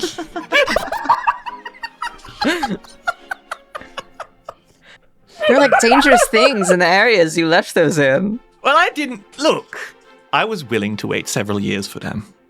Several. Wow. You would have been dead, for sure. No. Yes. I was able to overcome all the challenges you were able to overcome. Except for the Caligni, that one stumped me. Credit where credit is due, that one did get me. You know, I'm just glad that you're safe and up here now. Well, I wouldn't be without the brave Fogfen Few taking care of everything. Now, to my brother-in-law! And a few of the elves get information and move on. Before I think as well, Cora says, and there is, of course, one more person. But this person is looking actually to buy rather than to sell or anything. Because I understand, Mr. Reverend, Mr. Witchelm, the two of you have businesses. And she gestures a bit to a Haringar woman who has the most horrible outfit you've ever seen. And you barely even recognize her at first because you're so used to her being a giant robot dwarf head. Oh my god. As Wanda Wormrider comes out, and she, I think, bows extravagantly, she is wearing what appears to be an approximation of surface fashion. It's not good. The colors clash. Would you like to make a perception check? Can I look away? You can look away. You can also make... do you have fashion lore? I want to be honest. I'd allow you to roll academia lore as fashion, because you know all... He studied it. He studies fashion. Yeah, it's what you studied. Never mind. He's looking so hard away from it. That's a 24. You rolled a 24. Perception. Oh, you rolled a 24. Silk, this is you being like, oh my god. No. That top with those boots? Absolutely not, honey. But Ulrich, what you realize very quickly is this is a woman who has turned into a dwarf head for something like 100 years, 200 years, and is now trying to catch up on all the queer fashion trends she missed. Fire. And it looks bad. This was a request from our patron Sky, who is the submitter. Next time that Wanda shows up, she dressed like ass. And that's really beautiful and important to me. And Wanda steps forward and says, Hello, everyone. Oh, it is so weird. The sky. I've never actually seen it before. Yeah. And Cora's like, yeah, no, actually me neither. That's why we came out at night. I hear you have a ball of fire up sometimes. I don't know how to tell you this, but I worship the goddess of that. Even though it can make you sick if you stay in it? It's like radiation? Well, you're not supposed to go to it. It's like the light. It's like the light. No, but if you stand in it for too long. Well, no. What? Radiant. Fiore, she's talking about sunburns.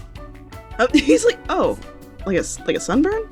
I don't. That's ghoulish. Sorry. It only burns a little bit. It just makes your skin a little redder. Wanda steps forward and says, "Look, I just wanted to say again, thank you for everything, and also, if you would happen to be willing to sell me surface fashion and surface herbs, we could like make a little trade deal, maybe. I feel like because we have new customers and stuff down there, and I feel like you'd be able to really help with that, you know." I can get you quite well hooked up with some fashion. He's like looking her up and down. Oh, I mean, yeah, I'd love that, because I mean, you're looking at the fit, right? It's good. I'm quite into fashion. I will give you a new wardrobe for free. No, really? Consider it charity. That's crazy. That's deranged. Dude. Whoa. I'm fucking obsessed with him. Oh my god. God damn. It's just said, so "Girl, bad. you look like He's shit." forgotten his filter. Fair enough, to be frank. And for herbs, I can absolutely get you anything that you might need. She beams and says, "That is much appreciated, Ulrich. Thank you all. And seriously, you all keep that 30% discount, so make sure to come back to us sometimes, yeah?" Oh, of course. Send customers my way. I'll give you we can maybe figure out like a code. If someone says the code word, I'll give you a portion of the money. Some sort of like if you refer them to me. Okay. I don't know what that means, but okay. Fiore's like, but you guys were looking for a place to stay? Yes, actually, that would be lovely, Cora steps forward. If you have someone that could hold maybe like, there's about 16 of us? Oh gosh. Galentine's Delivery has 4 rooms, bro. Well, he pulls out his hands and he goes, well, Galentine's Deliveries, which is right here, he points back here, has about 4 rooms. The Crook's Nook should have some rooms too, and they're pretty cheap. I think the Drunken Dragon has rooms? And then, some guest rooms. The temple probably would let you sleep there. Okay, well, hold on. I remember you telling me you lived in a mansion, Mr. Witchon. I do. Well, it's only fair considering I let you sleep in a palace, that maybe I get to live on a You surface specifically, my queen. You are welcome. mansion. What about me, Michael? No, that's okay. What? Silk? Oh, Fine, Mick. Michael, you can come along. I do I like forgot you. my name I was was just Mick. joking. I fucked up. My name's Mick. Well, now your name is Michael. Mick is short for Michael. It is. Yeah. Mick, you can stay as well. I have, I think, 3 guest rooms? Count me in. And Quora kind of beams and says, all right, everyone, we're going to send out to Drunken Dragon, Crook's Nook, I think it was, and the Galentine's Deliveries.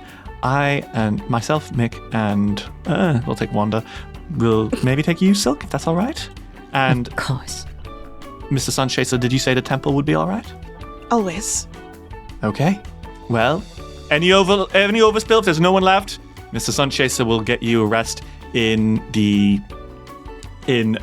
temple of, what was it, Seren? Sarenrae. Sarenrae. There's some Scary smaller surface shrines. gods. I promise she's not scared. I mean, I actually don't know any underground gods, so I fucked that up immediately. But regardless, you bring Quora and the rest of the elves and give them somewhere to stay. And maybe in the near future, they won't need to stay in guest rooms. Maybe in the near future, they'll have a little embassy up here. Cute. Ooh. And I think that's where that scene ends. Fiore! Me. We see you setting up a picnic blanket on the beach. You're sitting on the picnic blanket and walking down the beach towards you. As the sun is high in the sky, you have made some sandwiches. You made them yourself. He's pretty good at cooking. He's a veritable little chef, isn't he? Mm-hmm. Fiore, you sit on that blanket and you smile as Vandy and Rumina make their way over. And Vandy is beaming widely and Rumina is a little more reserved. She smiles, but she's like kind of looking around. And Vandy is like, "Good afternoon, Fiore. Thank you very much for organizing this. This is so nice." It's not a problem. Hi, Mom. Hi, Mama. Hey, kid. You make the food that we ordered? Do I have my Reuben sandwich in there? Yes, I did that for you. Thank you very much.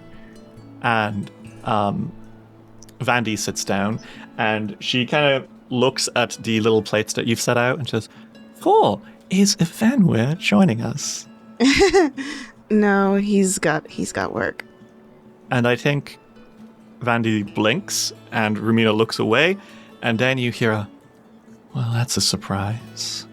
Fiora is looking at the sky right now. As Yan Ismera suspiciously approaches. Hi, Yan. And Vandy stares at her.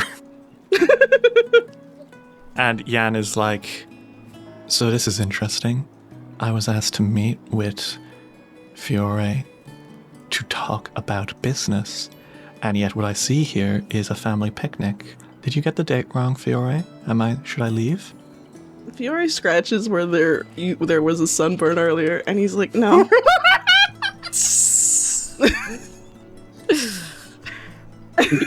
Pretty good. He goes, "I'm sorry, I lied." Yan clicks her tongue and says, "I'm pretty sure the Serenite Church isn't supposed to do that, Fiore." And then Vandy says, "I agree, Fiore. They're not. How strange." Fiore is looking away from both of them.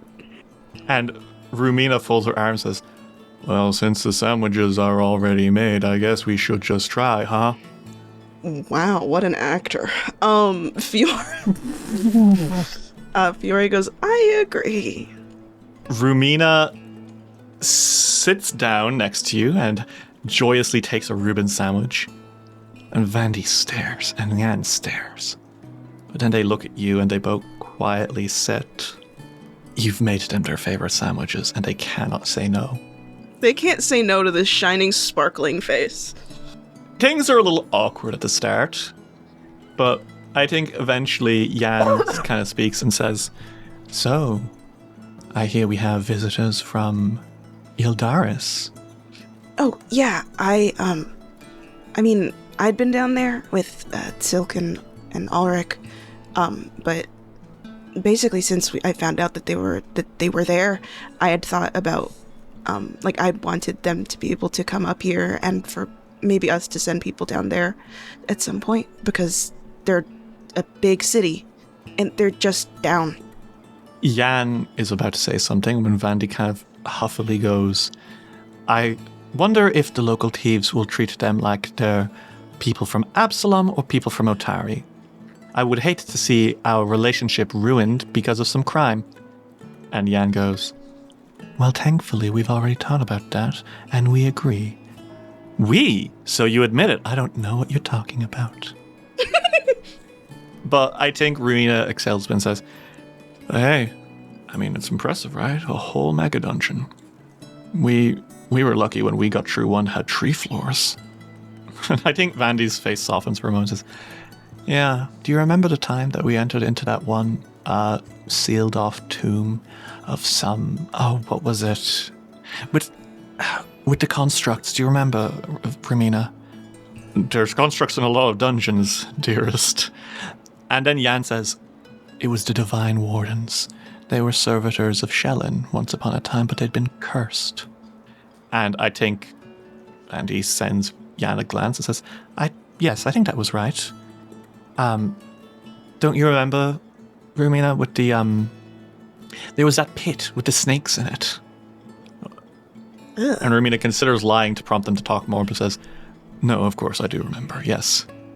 And Jan kind of pouts and says, and I got bitten and we were out of spell slots. And Vandy snorts and says, and I had to cure you the old-fashioned way and you would not stop complaining. The old-fashioned way? And Rumina snorts when the other two go very quiet. And she says, your mother had to suck the poison out of her ankle. No, none of them enjoyed it. Certainly not me. I don't imagine that would be very fun. But Jan said, for what it's worth, I don't even know if you did a very good job because I was sick for a while afterwards. And Vandy says, well, would it be better that you were sick or dead, Jan? Yeah, that's what I thought. Okay. I think Jan, for what it's worth, Jan is smiling. And she looks off into the sea and says, I do miss those days, though, sometimes. Vandy sends a glance like, before you turned your back on Sarah, before you left us because of Fiore, and Jan kind of throws around and says, I didn't leave because of Fiore. Fiore's eyes are so wide right now. Fiore was a good boy. And I was there when you rescued him too. Don't forget that. But I was already having my doubts with Sarah and Ray. I only joined the church because my mother was in the church. I didn't like having to do a fate that I didn't really believe in. And I think she looks back to Vandy and says, but I did like traveling with you, and I did like those adventures. And Vandy looks down and she scoots slightly closer to Rumina. I do miss them too sometimes. And I think Rumina gently nudges you, Fiore, like, now, use your words. Your words of power. I think Fiore goes, well, the dungeon, well, Belcorra's been dealt with, but there's a pit that goes down to the Darklands. And there's, I went down with Evanwar the other day, just to kind of show him, because he's an alchemist and he wants to get better at it. So I went down with him because I knew that I could keep him safe and show him in a pretty safe environment, but a real one. And a Morlock came up and told us that there was some creature that had come up from the pit. So there's still stuff down there. A lot of stuff. And a direct line to the Darklands. I think Vandy says, I'm too old for adventuring now. What? No, you're like the strongest cleric I know. No, stop. You're flattering me, she says. It's working. No, I mean it. And I think Jan, of all people, says, you were faster with a heal spell than anyone I'd ever worked with. And I think Vandy, looking away, says, yes, when I had the slots left and I wasn't having to suck out poison, I guess. Gross. And Rumina kind of clears her throat and says, and what about if we had an outing sometime? For old time's sake, show Fiore what he missed from when we were the Angels of the Dawnflower, right? I saw a little bit of it. Vandy pouts and says, but I don't want to be getting anything that could be used by Tease to help. And Jan puts her hand and says, no looting, got it, it's fine. We can just try it for fun. I think that most of the dungeon has been looted. And I think Jan kind of turns to you and says, I wonder who did that. I wonder. You got it from says Fiore, literally in armor from the dungeon. I think Rumina laughs and says, yeah, let's think about it, will we? And very quietly, Vandy just puts her head against your shoulder, Fiore. And she doesn't say anything, but you know your mom well enough that means that she's grateful for you for breaking your oath to Sarah and Ray just a little this time. I think Fiore leans a little towards Rumina, and he's like, I told you it'd work. I owe you 5 copper. And I think that's a good place to end that scene, right? Mm-hmm.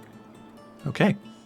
So, Silk, you are in your room, is that correct? I think that he is in his room, and I think that he is maybe packing, and maybe Agonis is in the room too. Yeah, I think Agonis is in the room. He's not helping pack. He's too old and frail. He can't no, never. He definitely doesn't have magic that could help you back.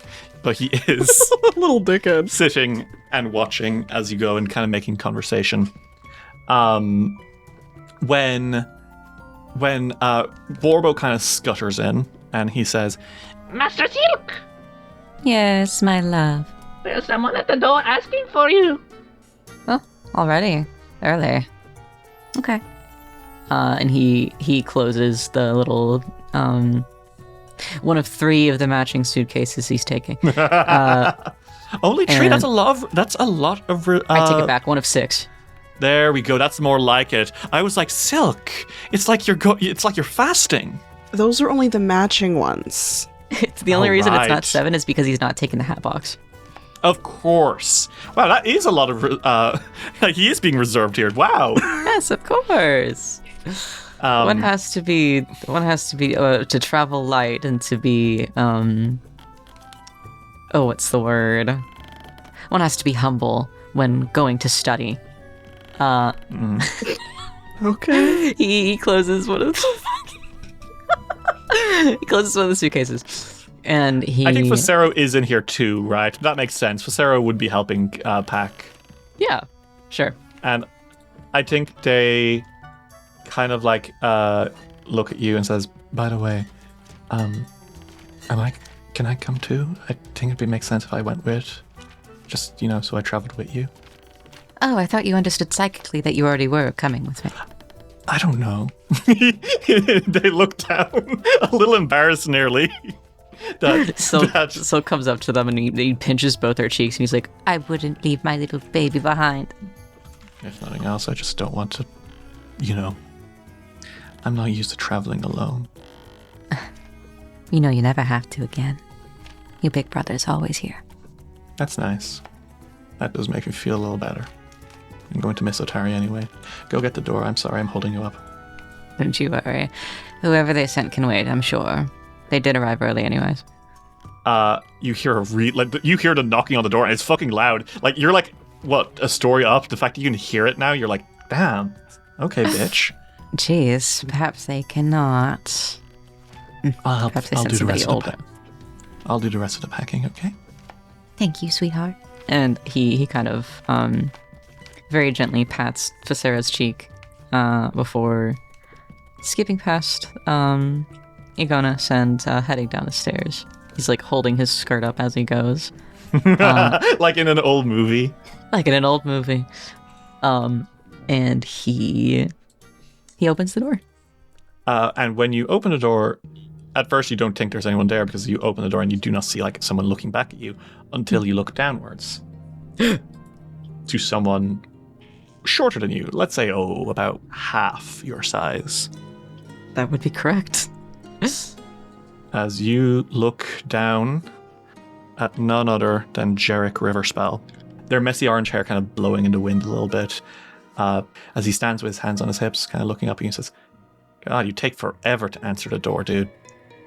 Jarek? They sent you? No. I volunteered. You volunteered? Yeah. I mean, like, they were gonna send some old fogey to, like, escort you back and stuff. But, you know, when I heard down the grapevine, I, pushed a few pieces together and decided to come down. Silk looks down at Jarek, and he is surprised. He's wide-eyed, and you can't really see it because you can't ever really see where Silk is looking. But there's kind of a shake of his eyes as he processes what that means, and he smiles very warmly down at Jarek. Well, I'm quite sorry for making you wait, Jarek. It's fine. I've done a lot of waiting for you in the past, dude. And I think he offers you a half smile to show that he doesn't. He's being chill here. You remember how I'd make you wait. Oh boy, do I. But, humor and jokes aside, I just want to say, so I read your thesis. Did you? Mm-hmm. Gonna be honest, it was out of spite. At first, at least, I was kind of half imagining it to be, garbage. No offense. It's just, in the past, you haven't always put in effort into academic turn-ins. You should be a little offended. Okay, well, that's your problem if you are. But, and I think he kind of looks away and says, "It was really good, Silk. Really good. It was thorough, it was detailed, it had a lot of knowledge that people don't know, new things people hadn't heard of before. Things that could long-term affect the study of magic, especially in as far as studying occult and mind magic works, I was really impressed. And I heard also about the gauntlet falling. A couple of merchants from Otari in Absalom wouldn't stop talking about it. It was some big news, I suppose. You're telling me. When I heard, my first reaction was, oh my god, he actually did it. He set his mind to it and he did it, and it wasn't a small thing either. This was this was big. I remember people talking about this when I first came to Otari, And look, I'm gonna make I'm gonna say some stuff, and if any of it is wrong, you tell me to shut up, and I'll shut up. But I know your perfectionist ass isn't gonna be happy with just submitting it normally, right? If I had to bet, your plan is to just completely redo it from top to bottom. Well, not to reorganize it and make it into a proper book, right? Spot on. Is that more or less what you're planning? I'm happy to know you still know me quite deeply. It just seems like a Silk thing to do. Oh, not quite yet. He's does a little, he raises his hands a little daintily. Not quite yet. I have to do one more pass of it. You little asshole, don't impersonate me. It's pretty good though, right? You got to give it to me there. It's pretty good. Whatever, yes, you have my accent down. I also know that you're a stupid asshole, and that you don't realize how long that's going to take. You doubt that I could do it? Oh, no, I know you could do it. I also know that it's going to take you a year and a half. Yes. I have been planning on my visit being quite lengthy. I don't want you to leave Otari for a year, man. There's people here who care about you. So, look, again, tell me to shut up if this is cringe, but you know that my specialization is talismans, binding and stuff. I've done TCs before. I want to get you past the finish line. Are you? And I want things to stop being weird between us, man. Even if we're just friends, I'm kind of sick of seeing things and remembering how I associated them with you, and that making me feel like shit, because those were good memories. Even if we didn't stick to landing, you're someone I like being around, dude, and I want to at least be friends. Instead of this weird animosity I have for you that turns out to be bullshit because you became a better person, so... Do you think we can make that work? I help you with the teases, you make it, accomplish what you've always wanted to accomplish and shit, and we do it together a little bit. Oh, his lip quivers. He is smiling so happily. It's his turn to be sentimental, and he is much better at it than Jarek is. Yeah, Jarek is deflecting with irony and goofs and jokes. He's so bad at this. He's never been good at this. Silk has a closed hand up to his mouth, kind of almost trying to hide that smile, despite wanting to be honest about how happy this makes him. And he is looking off into the garden of the house that he's helped maintain over the years. I don't know if you remember, but I had told you, in different terms, but my dream always was to be together at that finish line, hand in hand. For a long time, I thought I'd lost that dream. And he looks back at Jarek, and he he extends a hand down towards him. I would still like you to join me, and I would be honored to have your help and to be your friend again. A smile crosses Jarek's lips, and he kind of like throws that hand out, grabs it, and shakes and says, "Yeah, I crossed the finish line first, but I can wait around for it." Don't remind me. I've been burningly jealous for years. Well, you know what? Stay jealous. He grins. It makes me feel strong. It makes me feel powerful. Oh, I bet it makes you feel like a big man. And I think he snorts and says, "I'm looking forward to this working out for you and you getting that fucking tattoo." Oh, wait, you remember all of my old drawings, yes? Of course, yeah. Why? What's up? Silk pulls both his sleeves up. Whoa. What? Holy shit, what? Something I picked up from Eldaris. I still do hope to get the original one. I was Who the planning hell on, is but I Eldaris? thought... Oh, wait, no, you definitely put it in your thesis, right? I'm not a fucking idiot. For sure. Holy shit. But I thought they'd make nice compliment pieces, don't you think? See, the old me would have immediately been like, how tacky, but I've got to admit, that's sick as fuck, dude. They open up when enemies are around. Strange, they seem closed now. He kicks you in the shin a little bit, softly.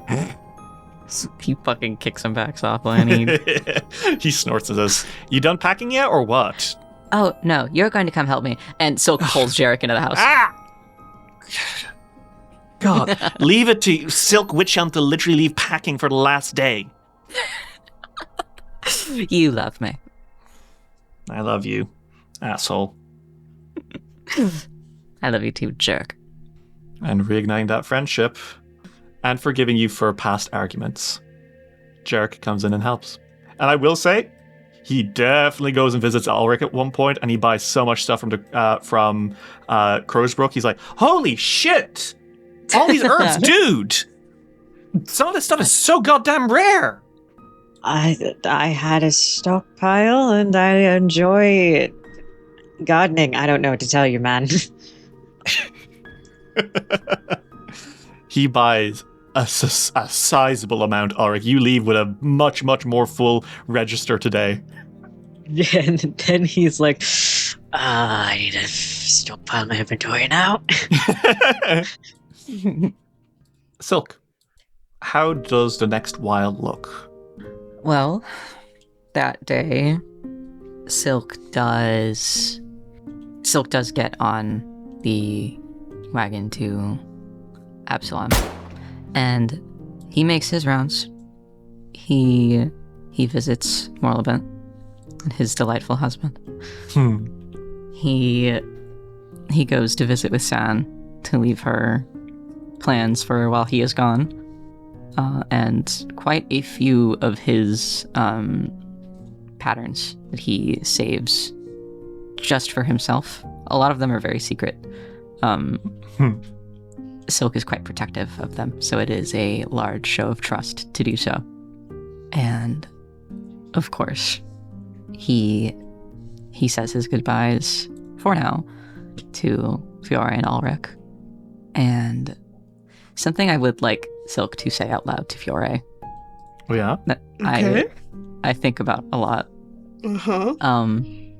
I think Fiora and Ulrich are there at the wagon to wish him goodbye, probably, right?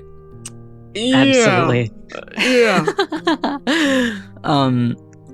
During those goodbyes, Silk does hug Fiora very tight, and he says, You know,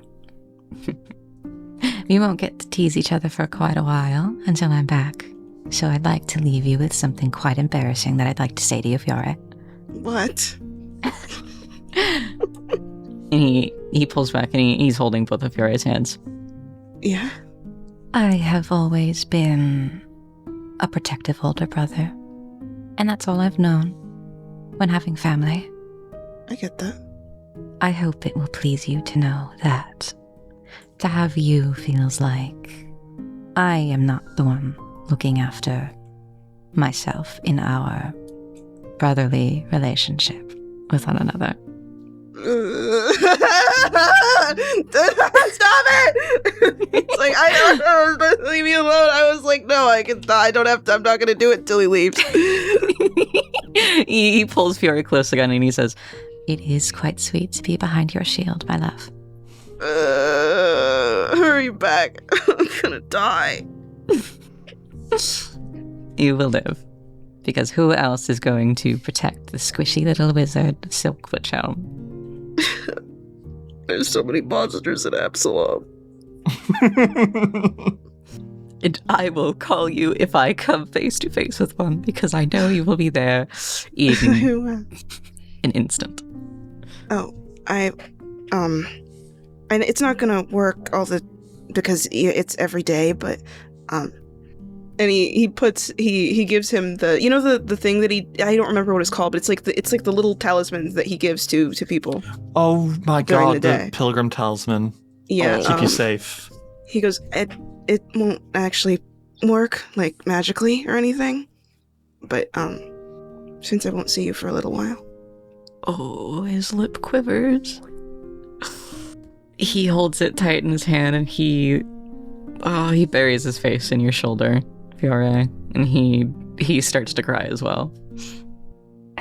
I will miss you so very much. You're my best friend, Fiore. You're my best friend. You're gonna make my mascara run. That was the idea. Man. And he pulls himself off of Fiore and he wipes his face and it's a little runny. It's just a little runny. But in like a really pretty way. He hands him a handkerchief. Thank you. It is embroidered, and it is very clear that his mother did this. And he dabs his face with that. And he says, Thank you, my knight. and hands it back to him. Thank you. It's not a problem. And God, he turns to look at Ulrich. Oh my god, here we go. Brave face, brave face, brave face, brave face. I trust you'll keep your word, my love. Always. He takes off a little bit of the cloak, flashes the brooch a bit and says, Always gonna keep it. And if I ever fancy a visit, I will send you a missive immediately. His voice is shaking. Oh God. Silk takes a quick step to Ulrich and he grabs him by the face and he kisses him. Oh my god. No hesitation, kisses back. And it is not a short kiss. This is maybe a it's little not. uncomfortable for everybody else here. Yeah, But Visera No. turns and looks at Fiore. Fiore goes, they do this sometimes. Yeah, Jarek's like, dude, holy shit. Now Crazy. imagine it's just me. In the dungeon. Just happened like often in the dungeon. You're serious? Yes. Yes. Dude, Yes. we gotta get them fucking face masks or something. I don't think crazy. that'll work. No, it wouldn't. They'd find a way. Blood. Okay, back to you guys. the Silk very reluctantly pulls away from Ulrich and he's got both of his hands on his face. And when he pulls away, you can see that he is crying and there is mascara running all the way down his face. And he presses his forehead to Ulrich's and he says, I don't want you to ask. I'd like you to come whenever you want to see me. Suppose I could me. surprise you. I couldn't bear the suspense. Surprise as it is then. I love you. I love you too.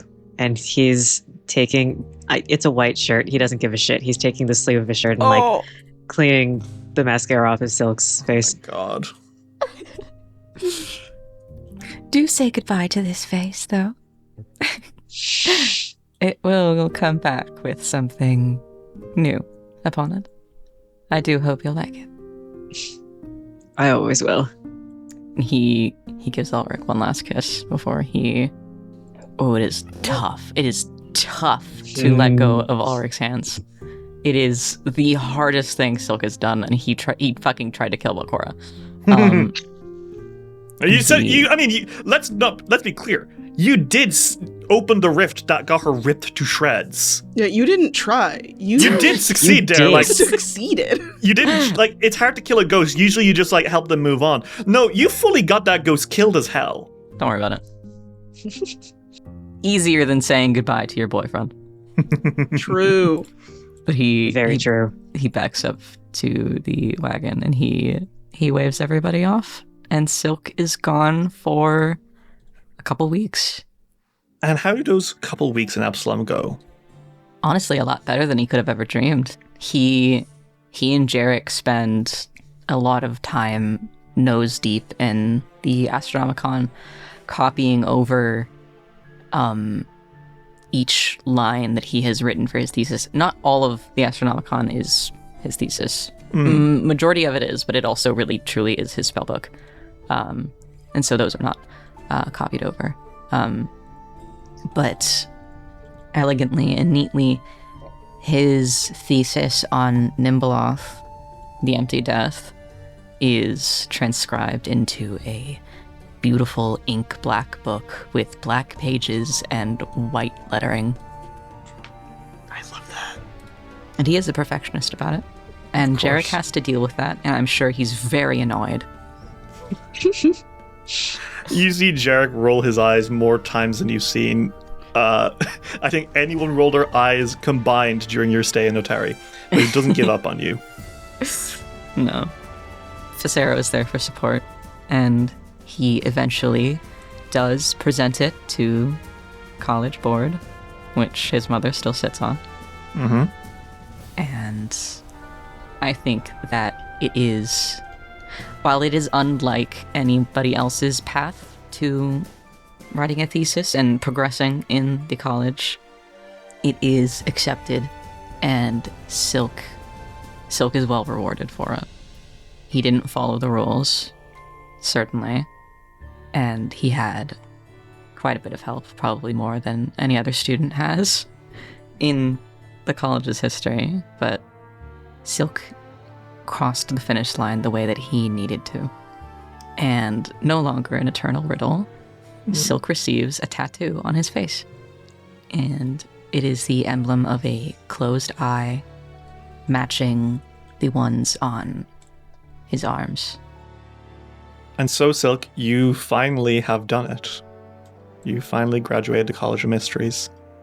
You know, the board was very impressed by your tests that you did weekly with Igonis. He definitely didn't forge them in the last week. For sure. He's definitely... but they were more impressed by the extreme dedication put into your work in the Astronomicon. And do you have a thesis name? The name of Silk's thesis is A Death-Marked Hollow, the mirror to the Void Bracken and its halting. Your thesis is extremely well received, and of course, by nature of being accepted, it does get put forevermore into the libraries of the College of Mysteries for future students to seek out, making you one of the eminent scholars of Nhimbaloth, Void Bracken, and the history of the Haruvex family in the history of Golarion. A follow-up on the Haruvex family in particular. Academic spite. I'm sure someone's name throughout all the time, right? Yes. Silk Witchhelm believes in academic integrity and the truth of history. However, Shalik Ambrosia Witchhelm is nothing if not a spiteful little fucking worm. And Silk, while in Absalom, does everything he can to scrub the name Calido from any ledger, recounting, or record that he can find. He has not mentioned a single time in his thesis. The only even vague allusion to his existence is one of blood to Belcorra. I'm not changing history, but I am making sure that the focus of history is not lent to those who do not deserve it. make it a little bit harder for the fanboys in 500 years to find anything that Precisely. might help them. I mean, fuck them. Fuck him. Really.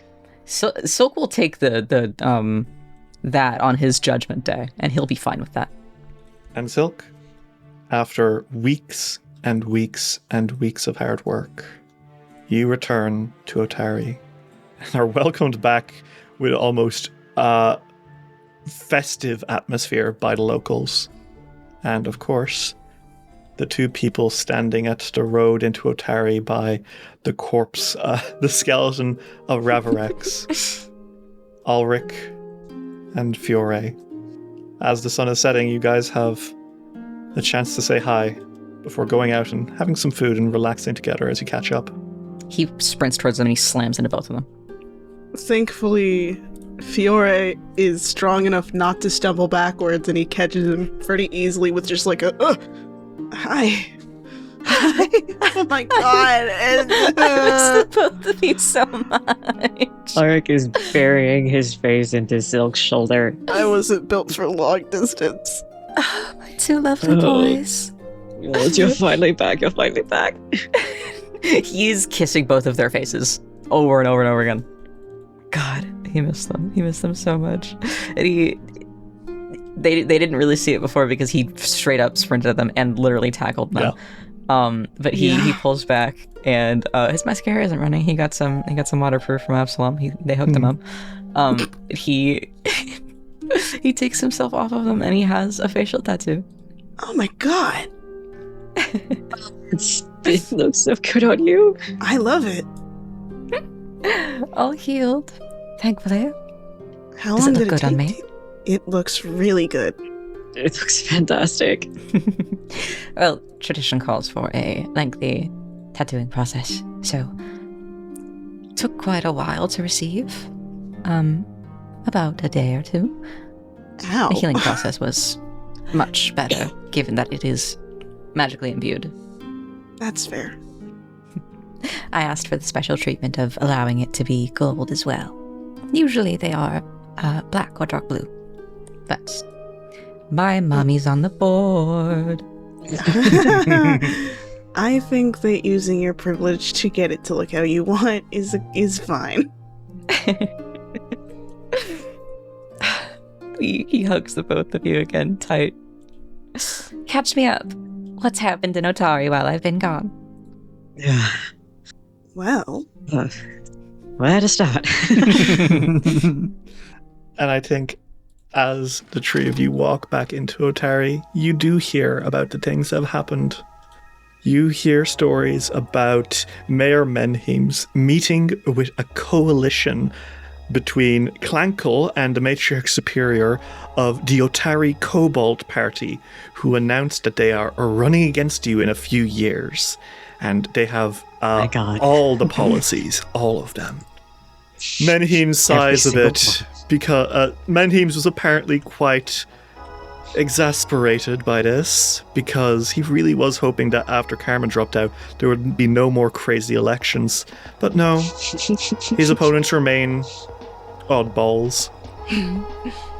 We hear about Maury's progress drafting the play. How he would keep coming over to Ulrich's in the middle of the day being like, I need you to proofread this. I just don't know. I don't know if the language is right and I don't know if it's accurate enough, but I need you to read through this for me, okay? And it's very dramatized. You have to explain to him that no, Silk didn't cast an airburst that knocked you off a cliff. It was like just into a wall. It was a little painful, but it wasn't the worst. I would never do that. We hear about Sagek and Kilo no Latinar, the druid and the shopkeeper who once had such a poor relationship, having drinks together, relaxing a bit. We hear about Carmen Rajani doing community service and actually doing his best to repair things around town. We hear about San running the Starlight Boutique as well as any veteran in the industry. And we hear about Vanweir chatting away with her, asking questions about how to start up his own shop. One day, eventually. We hear about Nordbert doing better and better as he works with Jenny at the Drunken Dragon. There was an explosion or two a week ago, but you're not sure which of them caused it, and none of them are telling anyone about it. God. You hear about how Boss Skrong, the Midflit King, has apparently tried attacking Otari to no avail. To very, very, very little avail. Apparently he, scratched his knee and ran away crying. He saw Fiore shaking his head and ran away. Their story... And then later, he saw Ulrich up in a tree staring. Oh god! We hear about news from within the dungeon. Faye shows that scary bug metal lady and her metal elemental boyfriend got married. Aww. We hear about Ferrogratz and Silly, the cave troll, wrecking havoc out in the hunting grounds as their brawls last for days on end with zero rest. We hear about mysterious monsters coming from deep within the Darklands, emerging into the countryside around Otari. We will surely need heroes to take care of us. You talk about how Hikori and Suko the Magpie have been making a killing recently, selling a new wonder medicine around town that Suko claims can cure any ailment. And of course, Mischief, the rat tiefling, and Orna, the stoner pug, have been doing their best to hawk it around, which has annoyed Vandy, but Jan is trying to get them under control. We hear about how Dromai has been receiving anonymous love letters, apparently from Absalom, in really scratchy and bad handwriting. How strange. Whoever could be behind those. Oh my god. We hear that Rin Savinksi and Tsunemi have moved in together. Finally. Their home is not the most traditional of homes. Everything is round and circular. It's definitely an unusual looking tower of a building.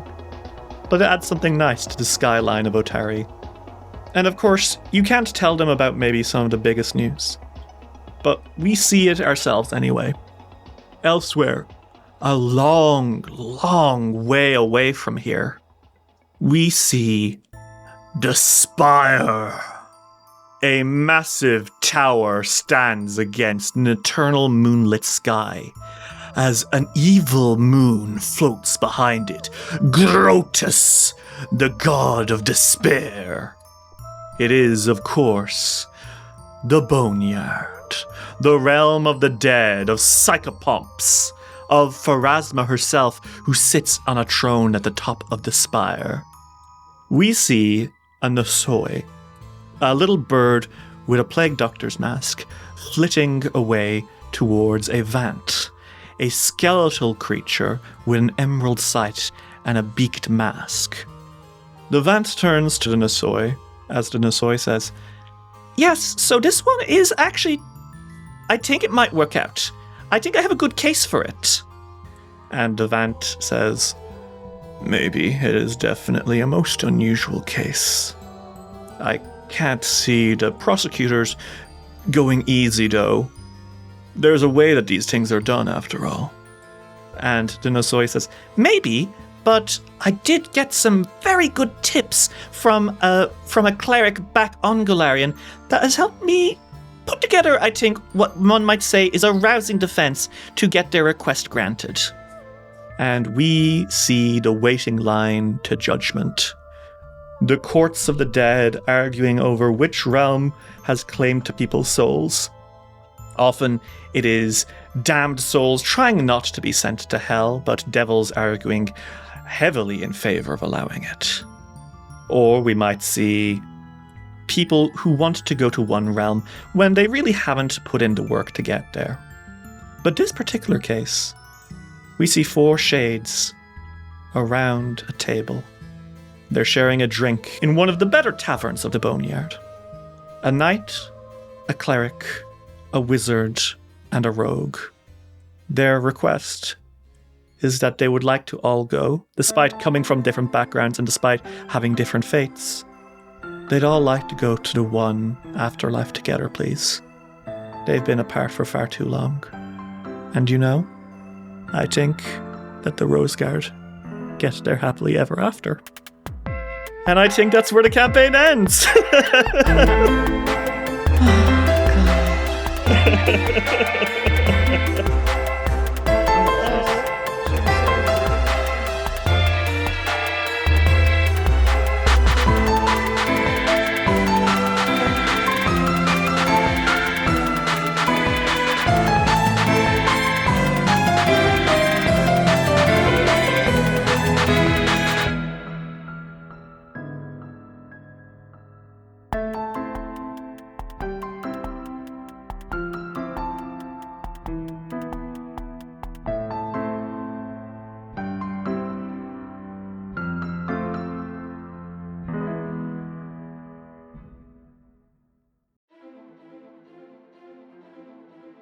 Every hero strikes out on their adventure for a different reason. To prove myself worthy of my mother's praise. To write my own story and discover who I really am. To prove to my family that I am more than they believe me to be. To revive the god that has chosen me. But when the fragile balance of the world is in jeopardy, and sinister forces move in the darkness, heroes will be tested, pushed to their limits and beyond. And it will be left to them to determine if they are up to the task. There is a darkness rising. Will they be able to overcome the challenges and meet this evil head-on? For my god. For my story. For my freedom. For the world. To restore the balance. Modified Role Season 2, The Chronicles of Erin, a D&D 5e actual play podcast. New season, new characters, new story. Find us on all the usual podcasting apps or at modifiedrole.com.